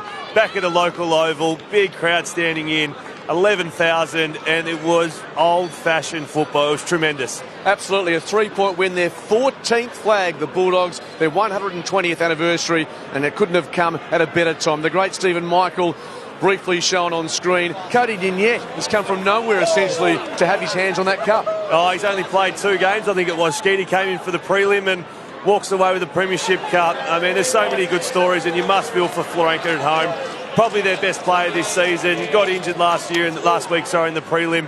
And as we heard in the speeches, is at home resting up. So you've got to think of guys like that. His journey this season was a major part to what we're seeing right now. We saw Jimmy Miller, the number 23, had real problems in front of goal this season, but the clutch moment came in the last quarter. From the pocket, he landed a massive 6-pointer, and as it turned out, the match winner. Steve Butler's been busy presenting for this grand final. He's got the coach of the Bulldogs with him. What a good game on the telly it would have been. What an epic grand final, Todd. It must have been a pretty stressful day in the coach's box. Yeah, it goes pretty quick, to be honest. And, you know, the last bit could have gone either way, no doubt. But, yeah, you just got to trust that all the work you've done during the year will come off. And, you know, Jimmy Miller, pretty good kick. Very good kick indeed. You lost your form in the latter bit of the season. You lost a player in Jake Florenka last week, but you never lost the belief. And today, gee, they played such resilient footy, didn't they? Yeah, look, I think they just showed the footy that they've played all year. You know, a lot of these boys have been with me for 6 years and, you know, shown amazing resilience. You know, a lot of things haven't gone their way, but they just keep buttering up and, you know, training hard and keep believing, and I'm just so happy for them now. Being a WAFL Premiership player, come back now, be a WAFL Premiership coach, got the medal around your neck. What does that mean to you, mate? Oh, mate, it's pretty special to get it from John Todd, who coached me at a state level when I was playing. A great player in his own right, but look, I'm just so happy for the players, to be honest. I know what's ahead of them in the week ahead and the couple of weeks ahead, so I'm just so happy for them, yeah. Maybe a few wise words for them in the celebrations? I don't know if I've got too many wise words. I've been out of the game a while, but I'm sure they'll go all right. That's right. I'm sure we'll walk out of the gate today, all of us thinking just it was an epic grand final, a great end to it. It's been a pretty difficult season. I'm sure you're going to go and enjoy it. Absolutely. Yeah, thanks for your support, mate. Well done. Congratulations. Todd Curley, the coach of South Fremantle. That premiership comes down to this famous football club for the first time since 2009. Amazing scenes here today. The fans, they're still hacking this ground out. 10,000 here. And what a moment for that Bulldogs football club. They win by 3. We'll wrap it up right after this on Optus Match Day.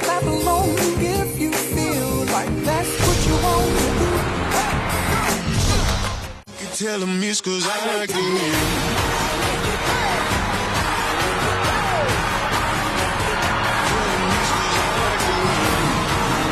There it is, the moment the Bulldogs won the coveted WAFL Premiership this afternoon.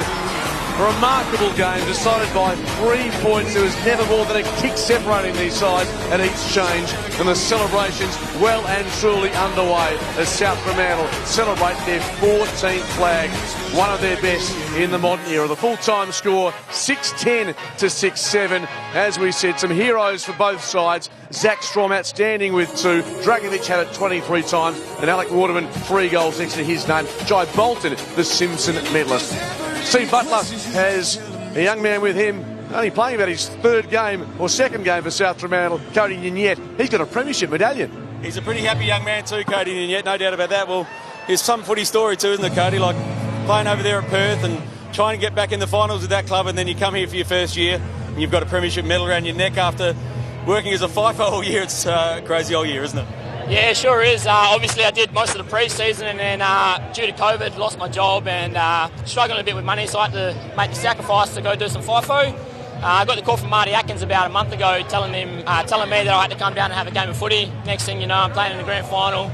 Yeah, it wasn't easy, but we made it work, and I just love South Fremantle for giving me the opportunity. And we're talking about how it's probably the best grand final since 2010. Your brother Jared played for Claremont in that one. Yeah. You've got one better. Yeah, he has. My older brother Jared has been my role model in footy. He's probably been the best ninja to go around, and to have this medal over him, it's something that I will definitely praise over him. It must be a bit surreal at the moment, Cody. Can you believe it? No, I can't believe it, mate. I was only sitting in a 4x2 room 4 weeks ago, and now I'm in Fremantle, life member. I couldn't believe it. And a big mum around you. Go and enjoy it, mate. That's Well it. done. Thank you. Cody Dignette, what a move he's made from the Demons to the Bulldogs. A premiership is the result of which we mentioned the Tigers, the heartbreak in all 3 grades. They lost the Simply Energy Colts decider, and in the reserves, they were taken down by 29 points to the Royals. Yeah, Claremont didn't get a goal on the scoreboard the first half of this one. East Perth were just far too good. That game was wrapped up pretty much at half-time. You can see there the celebration. It doesn't matter what level the game was. The celebrations today to the victors were unbelievable, and everyone got involved. And the crowd, was well and truly building early in that game. East Perth breaking a premiership drought in the reserves. The Royals getting home in a pretty convincing fashion in the end, 9-12 to 5-7. And as we said, the Colts went Subiaco's way, an emphatic 59-point victory. It was really a dominant performance, reversing the result in the second semi. Yeah, we did this game as well, Skeet, and you're right. Claremont had about 5 minutes of domination the first 5 minutes of the game. Subiaco were just far, far too good. Structured, their ball movement, took their opportunities, and in the end it was a bit of a rout. Yes, some great young players. You may well see them at AFL clubs in the years to come. Subiaco, after winning the flag in 2018, stopped Claremont going back-to-back with a 15-12 to 6-7 victory.